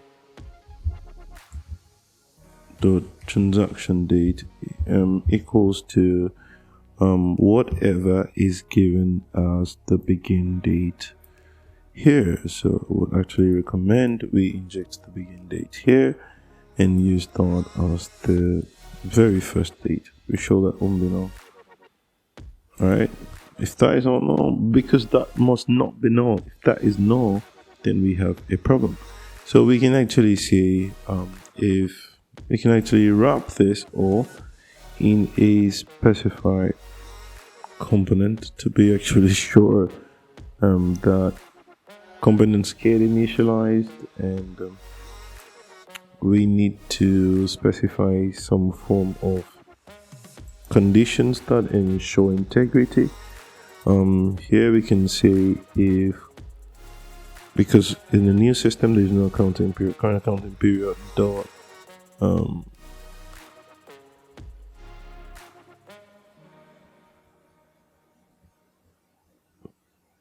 before we actually dot if is equal to null, let's put that.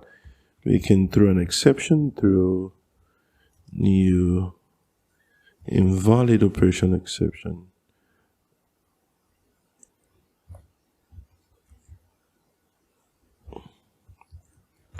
And we can do that.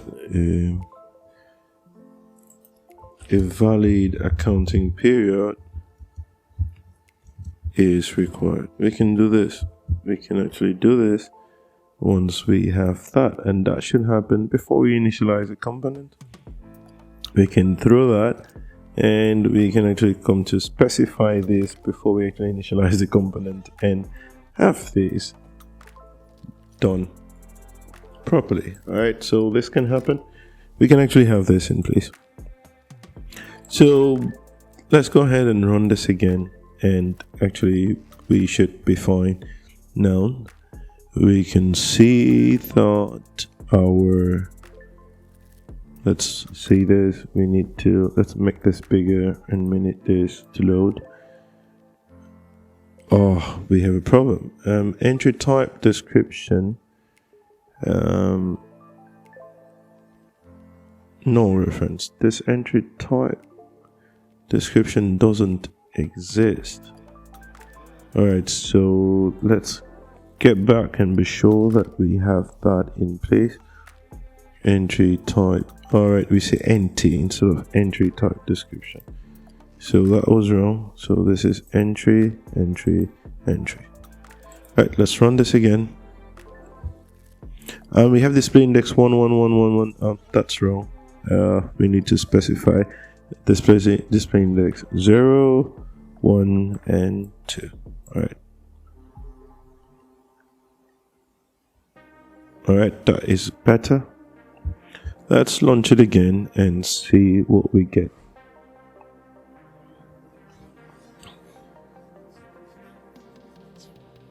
So we can actually maximize and come into processing terminal, and we have a form, and we have this is showing properly, and that is good. I appreciate that, and we have everything working as it should be. If you check out the date, it's starting at January 1st, and it will not pass 1st to I think there's a problem. No way. So I think we're actually doing a mistake. Saturday, January 1st, and it's going backward. It shouldn't go backward. It should stay in front. Alright, it should be 6 days. It shouldn't pass that. So I'll go check that properly. I think I've done a mistake, and we'll resolve that. It should be 6 days. It should be just January. And even though it does it allows you to select these days. Alright, so no problem. Yeah, we'll go and check that again. But everything else seems fine. Let's go ahead and close this. And let me come back to the date property. What did I specify? I said that the maximum date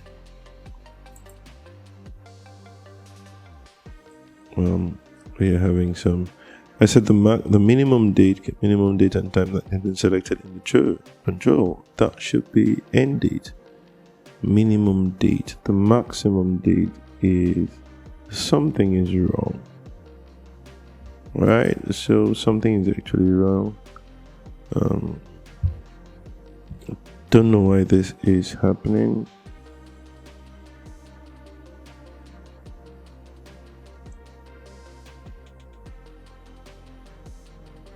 I think I missed something. This is actually begin date. Sorry. This is begin date and this is end date.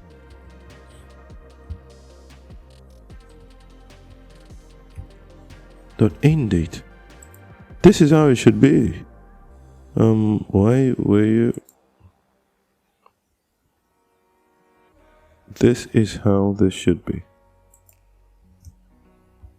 Alright, so let's run this again. Let's be sure. Minimum date is begin date, maximum date should be. Minimum date is yes, and the maximum date should be that calendar period. I wonder why we had that error. So here there was an error.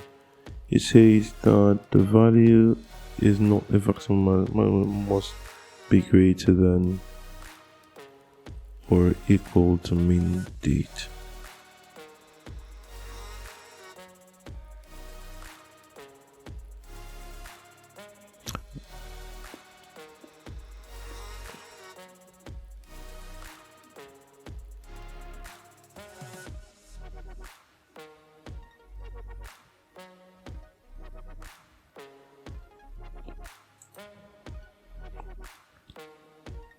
And the max date here is 6.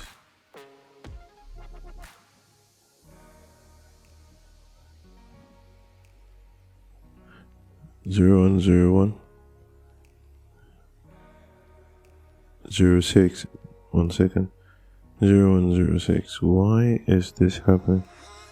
Right, this is correct because I didn't notice that this is 2021 and we were in 2022. All right, so that is perfect. That's correct. Let's do this. Let's pause this and make an adjustment because that is correct. It shouldn't be so. And why is that so? Okay, I think it's one of the code we wrote when we were testing. Let's change the accounting period and see something better. Not here. Let's come to accounting period. And why did I do such a grievous mistake? And which is the maximum? 6 months accounting period. This was wrong. So let's actually specify this as our select as current accounting period. Alright, that is better. I think this was a test figure, and that's what I was using. So we have that now, and let's open this again. This should not bring that error again. So we have that January, and we cannot go back, and we can actually see that this stops at June. Right, so that is a valid date, and the default date is the very first day that we saw in January. So if we close this, and come to general, this one. Transaction, you notice that's the first date that is there. So we have something better now, and we have this binding. So what I need us to do is we need a button here that once we put in these figures, it will pop in here, and we can say post entry and save entries. All right, so let's go ahead and do that, and we'll be fine. So we're back here. We can actually copy one of these buttons and duplicate it. Ctrl C, Ctrl V, and that is copying. We can put it here. In here, we can say, let's align it properly. We can say, change the properties to post entry, and that is better. And here we can say button post entry. And the idea of the post entry button is that once we select this, we can actually post the entries here. And let's go ahead and implement that. So we double click and we're inside the post entry button, click event, and what that makes this happen. So here we can actually instantiate a var entry equals to new entry. Each time we have a new entry, a new journal entry. Let's use the word journal entry data object like that, and we'll assign the values as necessary. So here, because this or the part of the controls, the account ID are not bound to anything. These are unbound objects currently. That's the real meaning. These are actually unbound components. The components here in this section, account details and amount and are unbound components. The only bound components are these and the components that are in the entries. Finish. So here we can come here and say data object, and we can be assigning values to them. All right, that is the idea. So here we can say entry. We can say entry. We can say entry dot. First, let's grab the account. All right. So say var account. Let's just say selected account equals to, we should actually be casting this account data object, and we'll say cbr account dot selected item. That is better. And we can also say var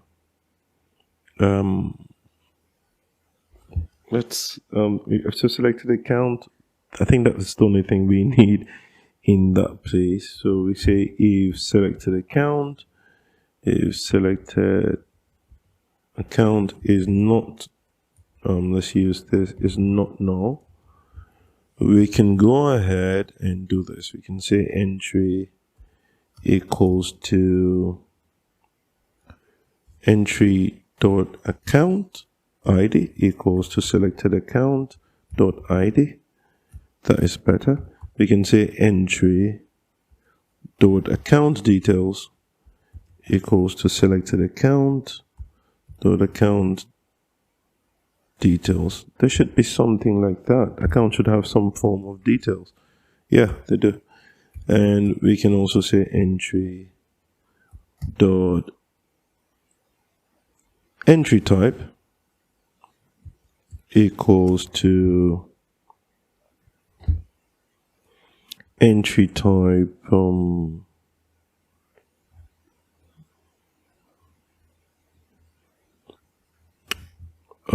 what happens if RDB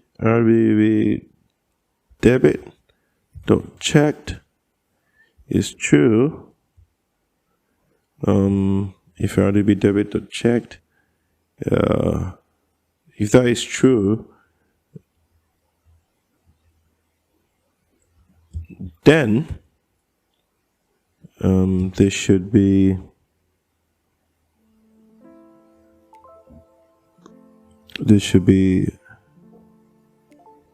because one of them has to be checked at each point in time. So this can be, if that is RDB debit, this could be we need a way of actually resolving this. So this will be actually a debit or a credit, and the value for debit and credit, let me show you another idea of doing it simply. 1 is debit and 2 is credit. There's no way we can verify that except we check the list, but we need a way of actually injecting that in here and passing the entry type specification what we want. So we can say I can pass in 1 because we know. Else we can say 2, and that is the only thing, because 2 is credit and debit is, we get that. And another thing we can actually do is that we can resolve these values internally. So let's do this. Let's do it programmatically. We know 1 is debit and 2 is credit, but let's do it in a programming way. So what we will do is, let's get to, let me do this. Let me check. Let's duplicate this and see how I can do it in a different way so that you can learn. So we can say account system construct dot entity types dot, does it give us anything? We have a list of object. Okay, this returns an object dot first or default or first to default, and we pass in x. Let me see whether this will be lambda expression will be able to. This is going to get a bit difficult because we already have an idea of what that is, and we cannot infer that here because that will actually require us to know what is returned. That will require us to do use reflection like we did and resolve the type. And trust me, you don't want to do that, except you want to do that. I can do that. You can go to how I did it in business account classification, like how we did that in, let me check classification results here, how we did, not here, sorry, account here, how we tied this together. Let me show you. When we did selected value, we got the property value like this, and we interpreted the property value and we bound it. Okay, so that is the idea. And here I do not know what value the property value is. All right, so what we can tell is 1 and 2. We can do it this way and actually get the actual integer back, but this is long, this is complex. Let's do it simple way. We have the variables, we know what the value is. The API can tell us what the value is. All right, so you can use 1 or 2. That's simpler. So let's get this out. Let's not do this here. And we can say that, and we can actually specify entry type, because if entry type, what we need to do is, we know that the value is 1. All right, so let's just do this entry type dot not entry type per se, this is entry type description. What I want is actually the description of this object. So what I will do is, if if this is already, there are just two of them. So here I can say, let me see, account system constructs dot entry types dot, this is entry types dot find first, first or default. Wow. We need to resolve this properly. All right, let's come back to account, and we did something like that in here. Assuming the value changes, we should be able to get what the value is. And remember, we did this when we did this using reflection. We can actually bring the idea in here as well. And once that is done, we can pass in here like this. Instead of entry type is going to be this dot. We already know what this is. We can say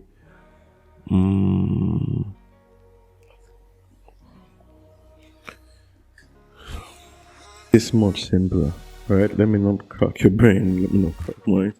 You can think about, there are so many ways we can do this, so let's make this simpler.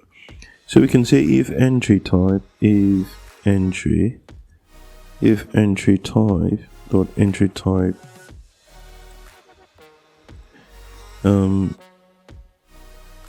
equals to 1, then actually we can say that the string representation should be debit. Else we can go ahead and say that they should be credit, something like that. If it is not 1, if it is 1, it's debit. If it is not, it's credit, and we can specify that on our own. But this can be done programmatically and in a very easy way. So this, just to learn, all right? Let's do that. So another thing we will specify is entry dot amount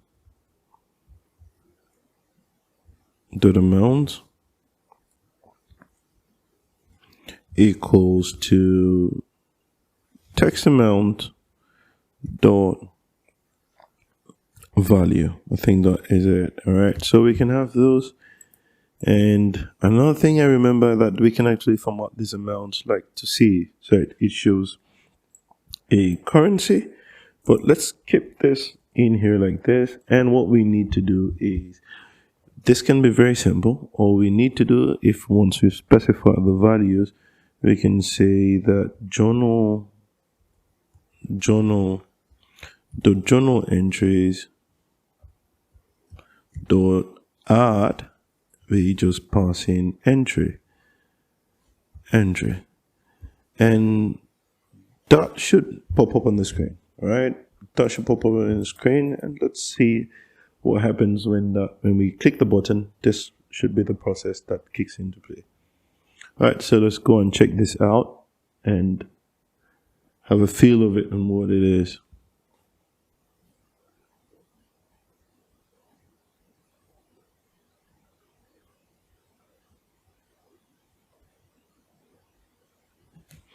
So here we can come back here and say transaction management processing terminal. We have that, and we can come back and fill this anytime. Let's play with this part of the code first. What I will do is cash and regular check-in, or we can say cash at hand. Let's do that and put in an amount like 100, for instance, and we say debit, and we post it. All right, so nothing happens because there's no entry, no resetting. So what we need to do is, once we add this entry, we need to call BS, let me see, BS or entries dot reset bindings. Let me see if that works. False. Let's see if that works. And we need to reload this again, and post closes and refresh. And this should actually, instead of actually requiring the sources, we can actually reset bindings to force it to reread again. And let's see whether that pops up on the screen for us to use. So we come here, transaction terminal, and here I'm going to select cash at hand. I'm going to put in 100 as an expense and make it debit and post. And that, you see that pops on the screen here, and that shows that this is actually cash at hand. And here we have an amount, and that is what. Another thing we can do is we can do something else. We can actually that money came there, so let's go to order expenses, and we have some liabilities. I'm posting on 100 and post. This time let it be credit, post entry, and that is credit. But this is good. There's something else. In a typical accounting system, we have debit on one side and credit on one side. And that is the idea. And we have the balances, monitor this to actually see the items, cumulatives, and that is what we need to do. So we need to split when it is a debit one column, when it's a credit on the other column. Alright, so we can go ahead and implement that. Then just having one column for both debit and credit. Alright, it doesn't hurt. We can have that in place. So to do that, this seems to work the way we want, and we can go ahead and do this. Another thing is that we may choose not to bother ourselves with this entry type. We can actually come in and do something else, like instead of specifying whether it's a debit or whether it's a credit, because that is not appealing to the eyes as it should be on a journal book or text. So we need debit and credit columns, which is typically what we see in how it is being represented in a typical accounts book. So what I will suggest we do, I think we can come in here and say entry dot credit or debit equals to alright, we don't actually need to do that in here. Let's do that within the object itself. We can do that within the object itself. That is better. So what we need to do here is I can actually construct a different object for doing that here. An entirely different object that has nothing to do with this. Alright, that is what I believe. I think we can actually do that, because typically if you're using a front-end framework in today technology, you will actually build your own object on the client, and you use that object representation to design what the user interface is. We don't need to force the back end to be like the front end. We can actually design a different object for this purpose, and to do that we may do it a different way. So let's do what we will typically do in a different environment, and let's create a custom object that can do this for us. All right, so let's go and implement that for journal. All right, so here I'll implement a different object, call it a new object, new class. We'll call it the first object is sufficient. I'm actually satisfied with it. We'll call it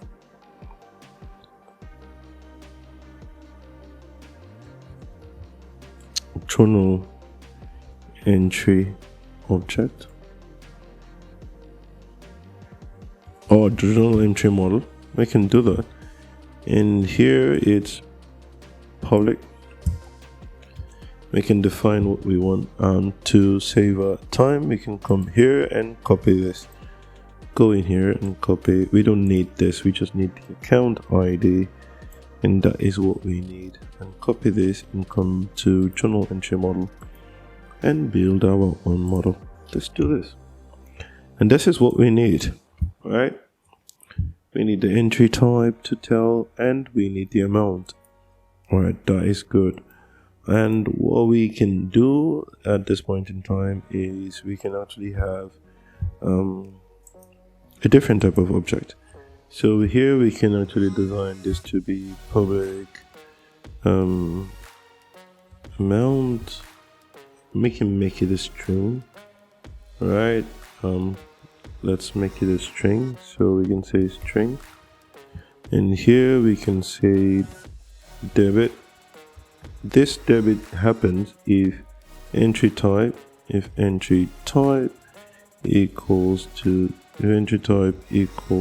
1, then what will happen is that here should be amount. Sorry, here should just return the amount, and amount to string, and here pass in the value of C. That tells it should be a currency, or else just return null, nothing. That's what I want to do, and it's crying, so this should be nullable. We can do the same thing for credit. Credit should be entry type is equals to 2, then amount to string, else null. Right, so we can have this custom object like that, and that is good for us. What else we need is, we've gotten this so far, we can change the model. Right, we can actually change the models now. So let's come back here, and instead of we can create a list here, a custom list for a model. On top here we can say list,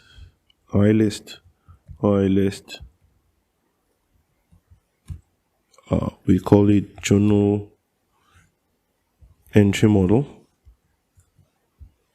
We can call it journal entry models is equals to new list, like this. Each time we have this is always going to be new. We can choose not to instantiate it in here. We can choose to instantiate it in here like that, and make this actually like this, and it's still good. And we can bind, instead of now binding the entries we have in the journal to entries, we can bind them to, we can bind this entries data source, this entry data source, to, instead of binding to journal entries, we can bind them to journal entry models like that, and that still is good. And instead of having these properties, we don't need them. We have only 2 properties. Let me not just delete that, let me just comment it out. We have account ID entry type, which is good. We can stop having this property, and we don't actually need this property. So we actually don't need entry type description because it's too much craziness. We don't need entry type description, and it's not the property we need to specify here. So what we can do, we can actually nominate this as well. So select this and set it .visible equals to false, and that is good. And we can come in here and set this, comment this out. So entry type, we have amount. Amount does not need to show.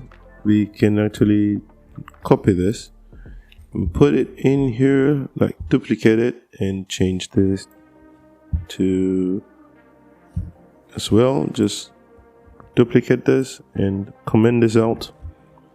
And when we comment this out, we can set the visible property, visible, to false. And here we will specify that this should be debit and this should be credit.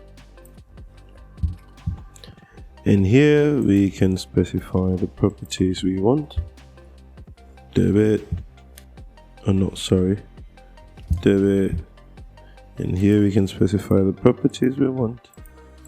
Credit. So we have a proper tabular representation of what is obtainable in accounting. So we have that. This is what we need. All right. So let's come to our data entry models. We are perfect, we're good, and we have that. So we have account details as it should be, and we have those properties. and we don't need amount to show, and we don't need type description to show. So here we are actually instantiating a data entry object. That is wrong. Yeah, that is what we need to instantiate. But if the selected amount is null, we don't need to instantiate this object. So let's do this. We can come in here and change this mapping to data entry model. All right, data entry model. And instead of adding entries like this, we can just say model or journal entry models dot add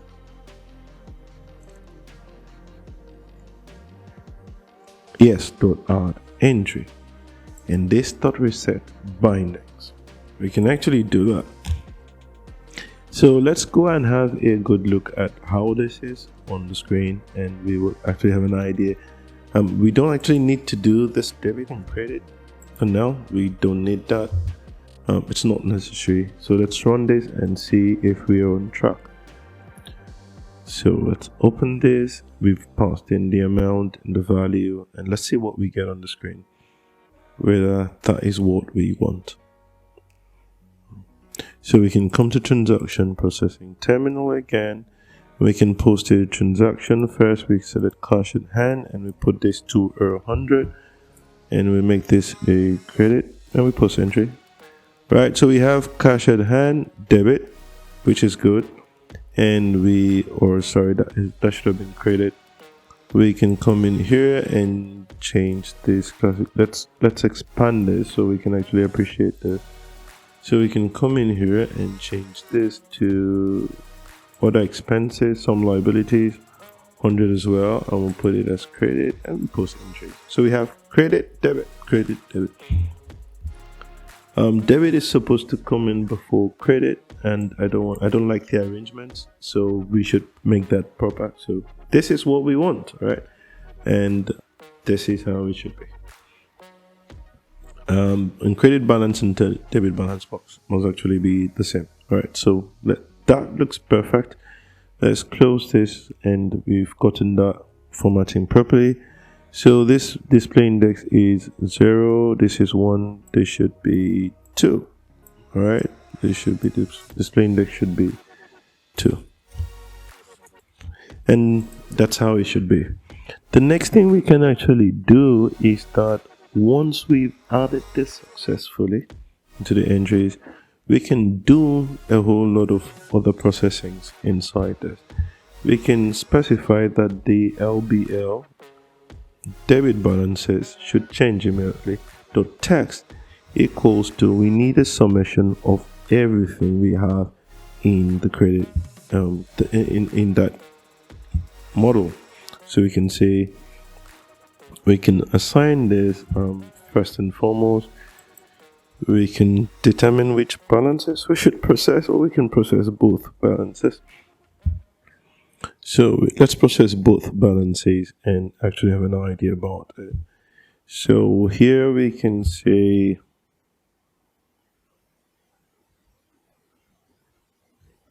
this journal entry models dot sum here, and go ahead and grab a component of it, and I need you to tell me the sum of amount. But this time I could only not this. Let's not do like this. Let's just do dot where.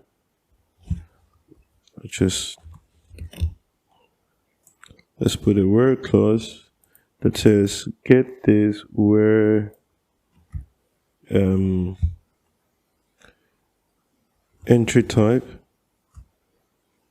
dot entry type equals to 1, that is debit.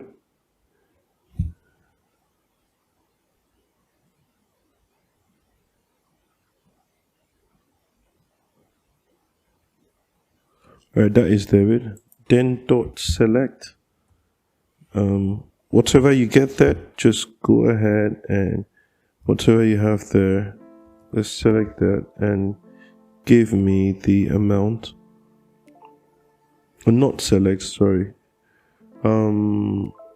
just sum the amount, right? Let's just sum that amount, not select. This should be dot sum.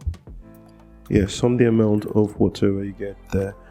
And here we are going to use this beautiful interpolation. Let's not do this. Let's just, because this returns one figure, so we can come in here and say var debit sum equals to this, and that is good. All right, you see, that is good. So here we can actually say use the string interpolation that we did before, passing the current text LBL debit balances dot text, and specify that there should be something with this. Here we'll put it debit sum dot to string, and actually this should be formatted as a currency. All right, that's what I want, and return that to me. And we'll do the same thing as for credit sum, and here we'll make sure that it is to just the same amount. And here, instead of credit balances, we'll do, debit balances, we'll do credit balances, and we just grab the text and credit balances, and here we'll say the credit sum is to string C. I think we are good to go in this point. This is giving a small concern.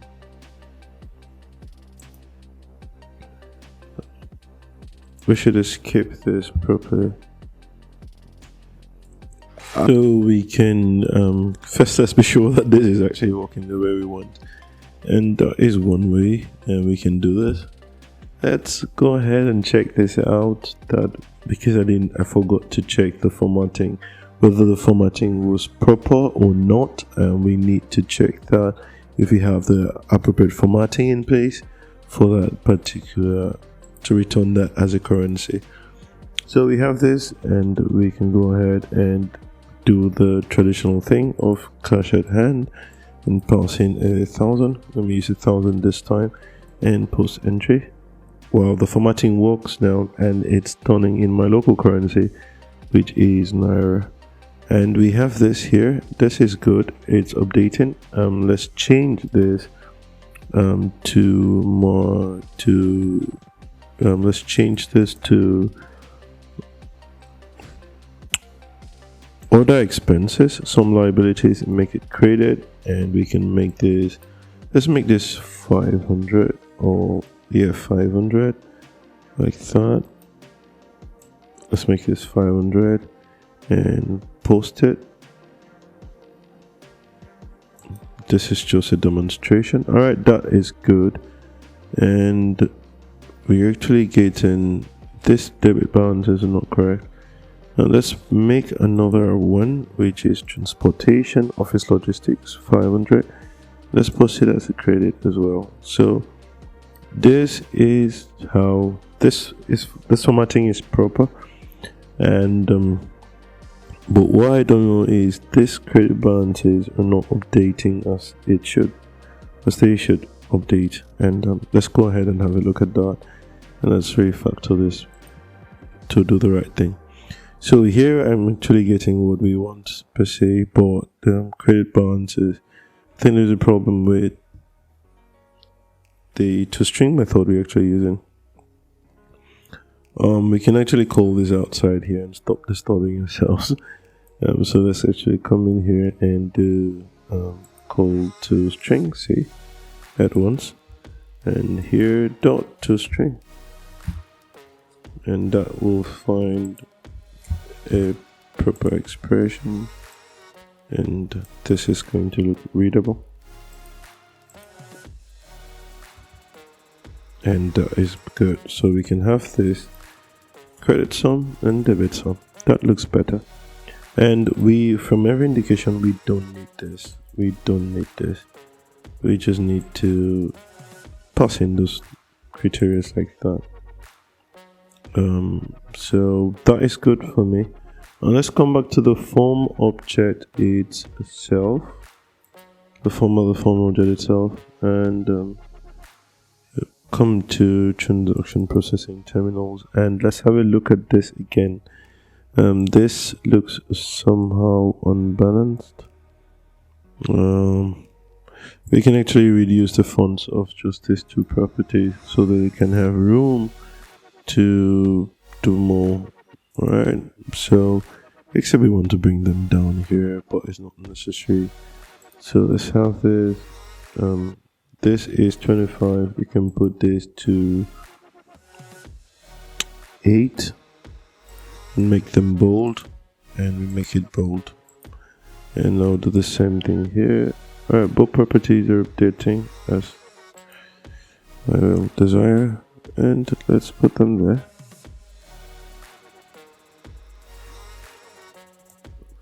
Alright, let's do that, and we can come in here and run it again and see whether we have the changes we so much desire.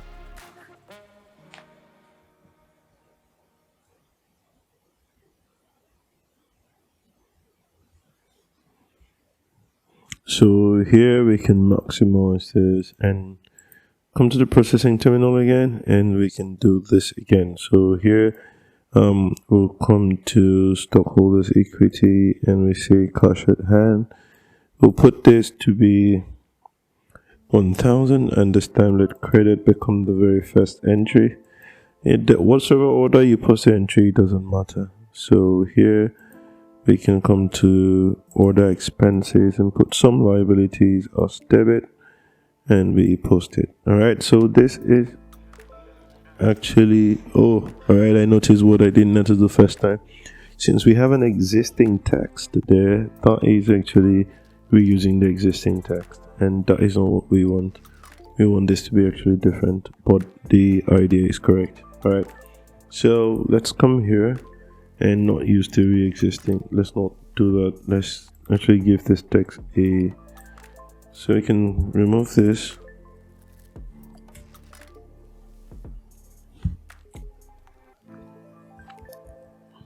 We can put this as debit balances and pass in a value, and here we can give it credit balances.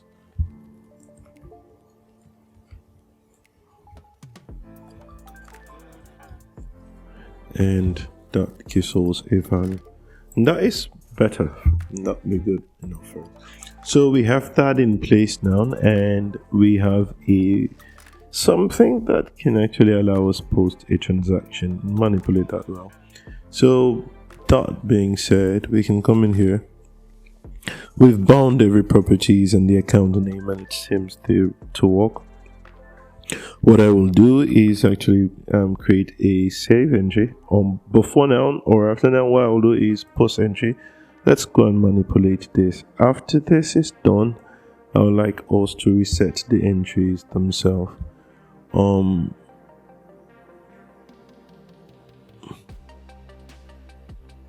So we will reset the entries as it should be. So here we'll say the selected let's help the selected account, not this. We can say, alright, no problem. But what we should do actually is, before we actually allow you to add an entry, that is the best thing to do. We should check if this entry already exists in the system or not. That is what I'm thinking. We should actually check. There's so many ways we can do this. We can actually make this bind to the grid as we are going through the data grid. The 10 changes are showing here. We may actually do that, but let's do it this way. So what we need to do now is, when you select an account, we'll check if the account already exists. If it does, we'll tell you this account already exists, and we will not process this entry. So what we will do is, if selected account is not null, that is one. Then we'll say if selected account, if journal entry models dot single or default dot any, they use the word any, Here we pass in this attribute using lambda expression. X dot account ID equals selected account dot ID. If there is anyone that matches that, we would actually say will not process this entry. Say message box.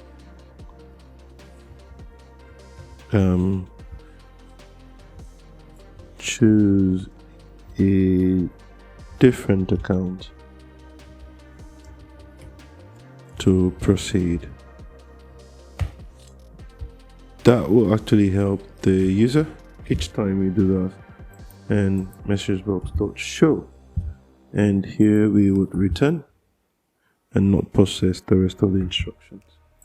So that is what we'll do typically, so we can have that in place. And once we've done this processing and every other thing looks good, we can come here and say text amount dot text or value dot value dot value equals to default, and that is what I want. And here we need to also say RDB debit. We need to change the reset it back to normal. Debit check equals to true. And once you finish your posting, then what else?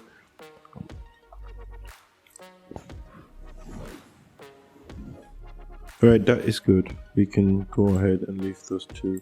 Every other thing can remain. Those are the crucial properties. Let's pin this as well. Those are the crucial properties. This too needs to reset themselves. And we can have this in place, right? Now, once we are done with that, we need to see a way of wrapping these options and sending it to the database using the save. And the cancel button should actually close the form. So let's do that. Cancel means that this dot close, and we can call that, and that is easy to implement. Reset is a different ballgame. It means remove everything, so and resets the form back to normal.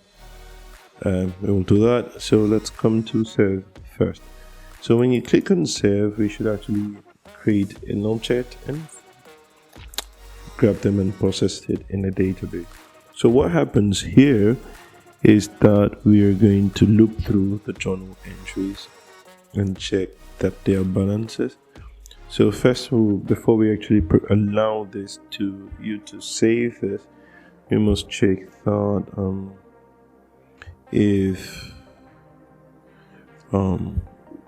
first we must run this query or this evaluation and check to see, and this time we will have nothing to do with this and this. No need. We'll just say if credit sum equals to, or debit sum equals to credit sum. If debit sum dot equals credit sum, go ahead and actually do what you need to do. So what we need to do in this case is we need to loop through each of the journal models, entry models dot each and that doesn't support it, so we can just actually do for each loop for each item or model in journal entry models. Go through each and every one of them and add them to let's create a new entry. For entry equals to new journal.entry data object, like that. And here you can say entry type, entry dot amount, entry dot account ID, which is very critical, And basically that is all we need. Those are the three properties we need. And we can say journal entries dot add. You can pass in your entry, and that is what we need. Once this is done, let's not do this here. Let's remove this and put them here. And let's say if this is not, if not this dot equals message box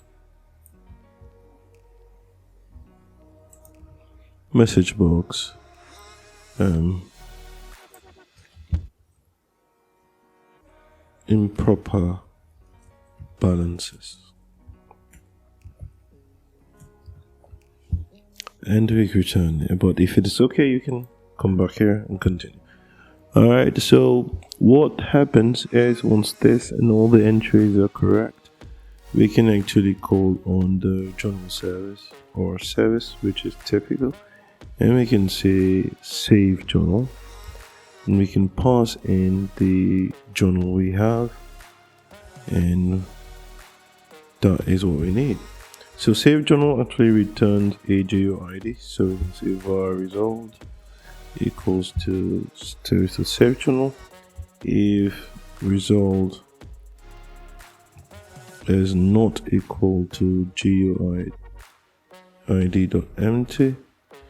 Then you can go ahead and say message box show entry successful.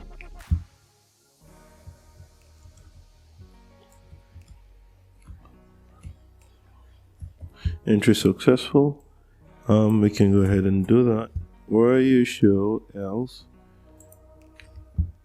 you can go and say message box at show. Just say processing successful.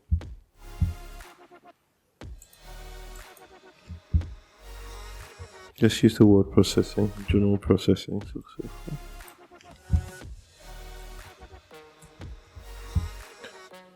Processing failed.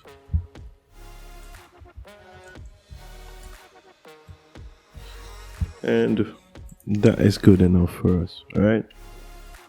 So let's go ahead and try that this time and fill the videos and see whether we can actually get this to save properly in the database. Alright, so let's go ahead and do that. So let's run this one more time and have a good look at this to be sure.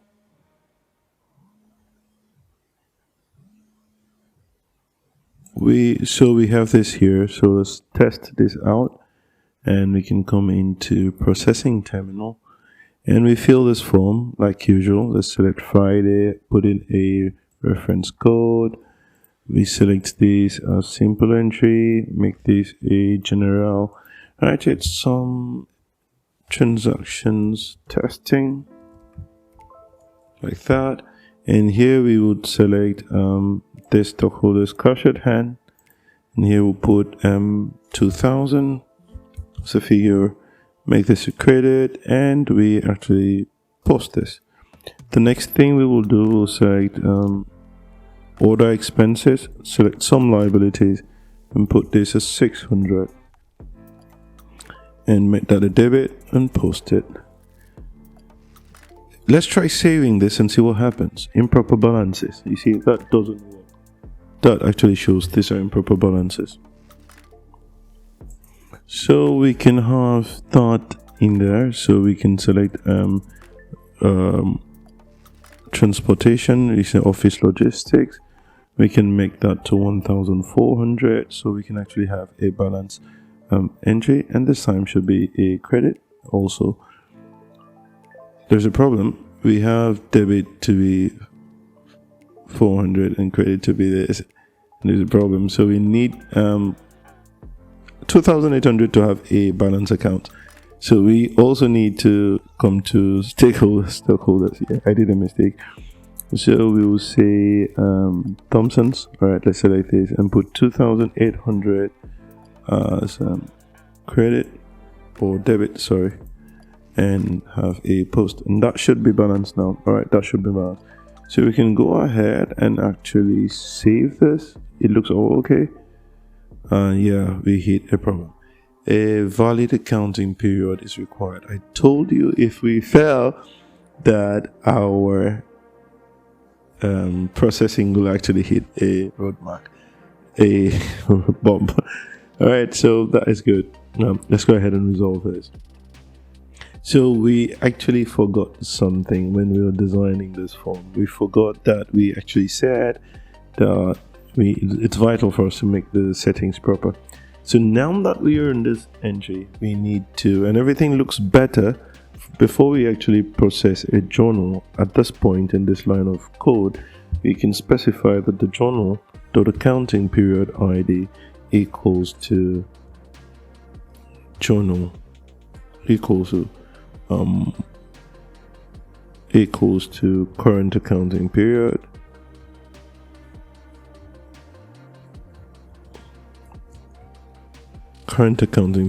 dot ID, and that is necessary for us to post this transaction. So let's go ahead and try that again. Here we have it correctly, and this won't be null. There's no way this will be null. We are very sure about this. There's no way it will be null. And let's go ahead and specify this. Let's come back here and do it again. Processing terminal. We have this. Let's select the text, and let's have this to be some code, or let's say TTT1 or TTT2. We have simple entry. We have a general. We have a general journal. Here we can actually specify some some transaction details like that. Okay, so here we would specify cash at hand. We'll specify cash at hand. We'll put the value to be 3,000 and we make it credit, and we will post entry. Alright, so the next one we will do is we will select other expenses. We'll select some liabilities and we'll put 1,200, and that will be a debit, and post it. And if we try to do the save again, we should get improper balances. And here we can actually come in here, and let's do this again. Let's select another transaction, 300, and make a debit post again, for instance. That should choose a different account to proceed. That is good. So here we need to select transportation, office logistics. We can put the balance of 1,800, and we can post the entries. That is good. So the balances are correct. We can go ahead and save this now, and it says journal processing successful, and we are good to go. So this is successful. Now what should happen after that entry is that this should actually close, or all these components should reset, and that is what we need to do. So to do that, we can come in back. We can check behind the code, behind file, and we say, then we can say, we can instantiate journal to a new instance. You can say journal equals to new,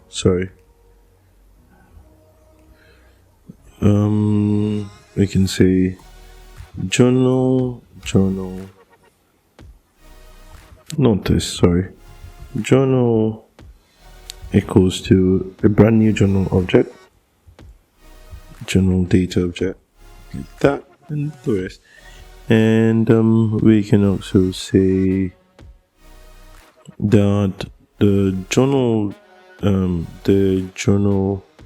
entry models dot, I think that clear actually removes all the items from the collection. Clear, right?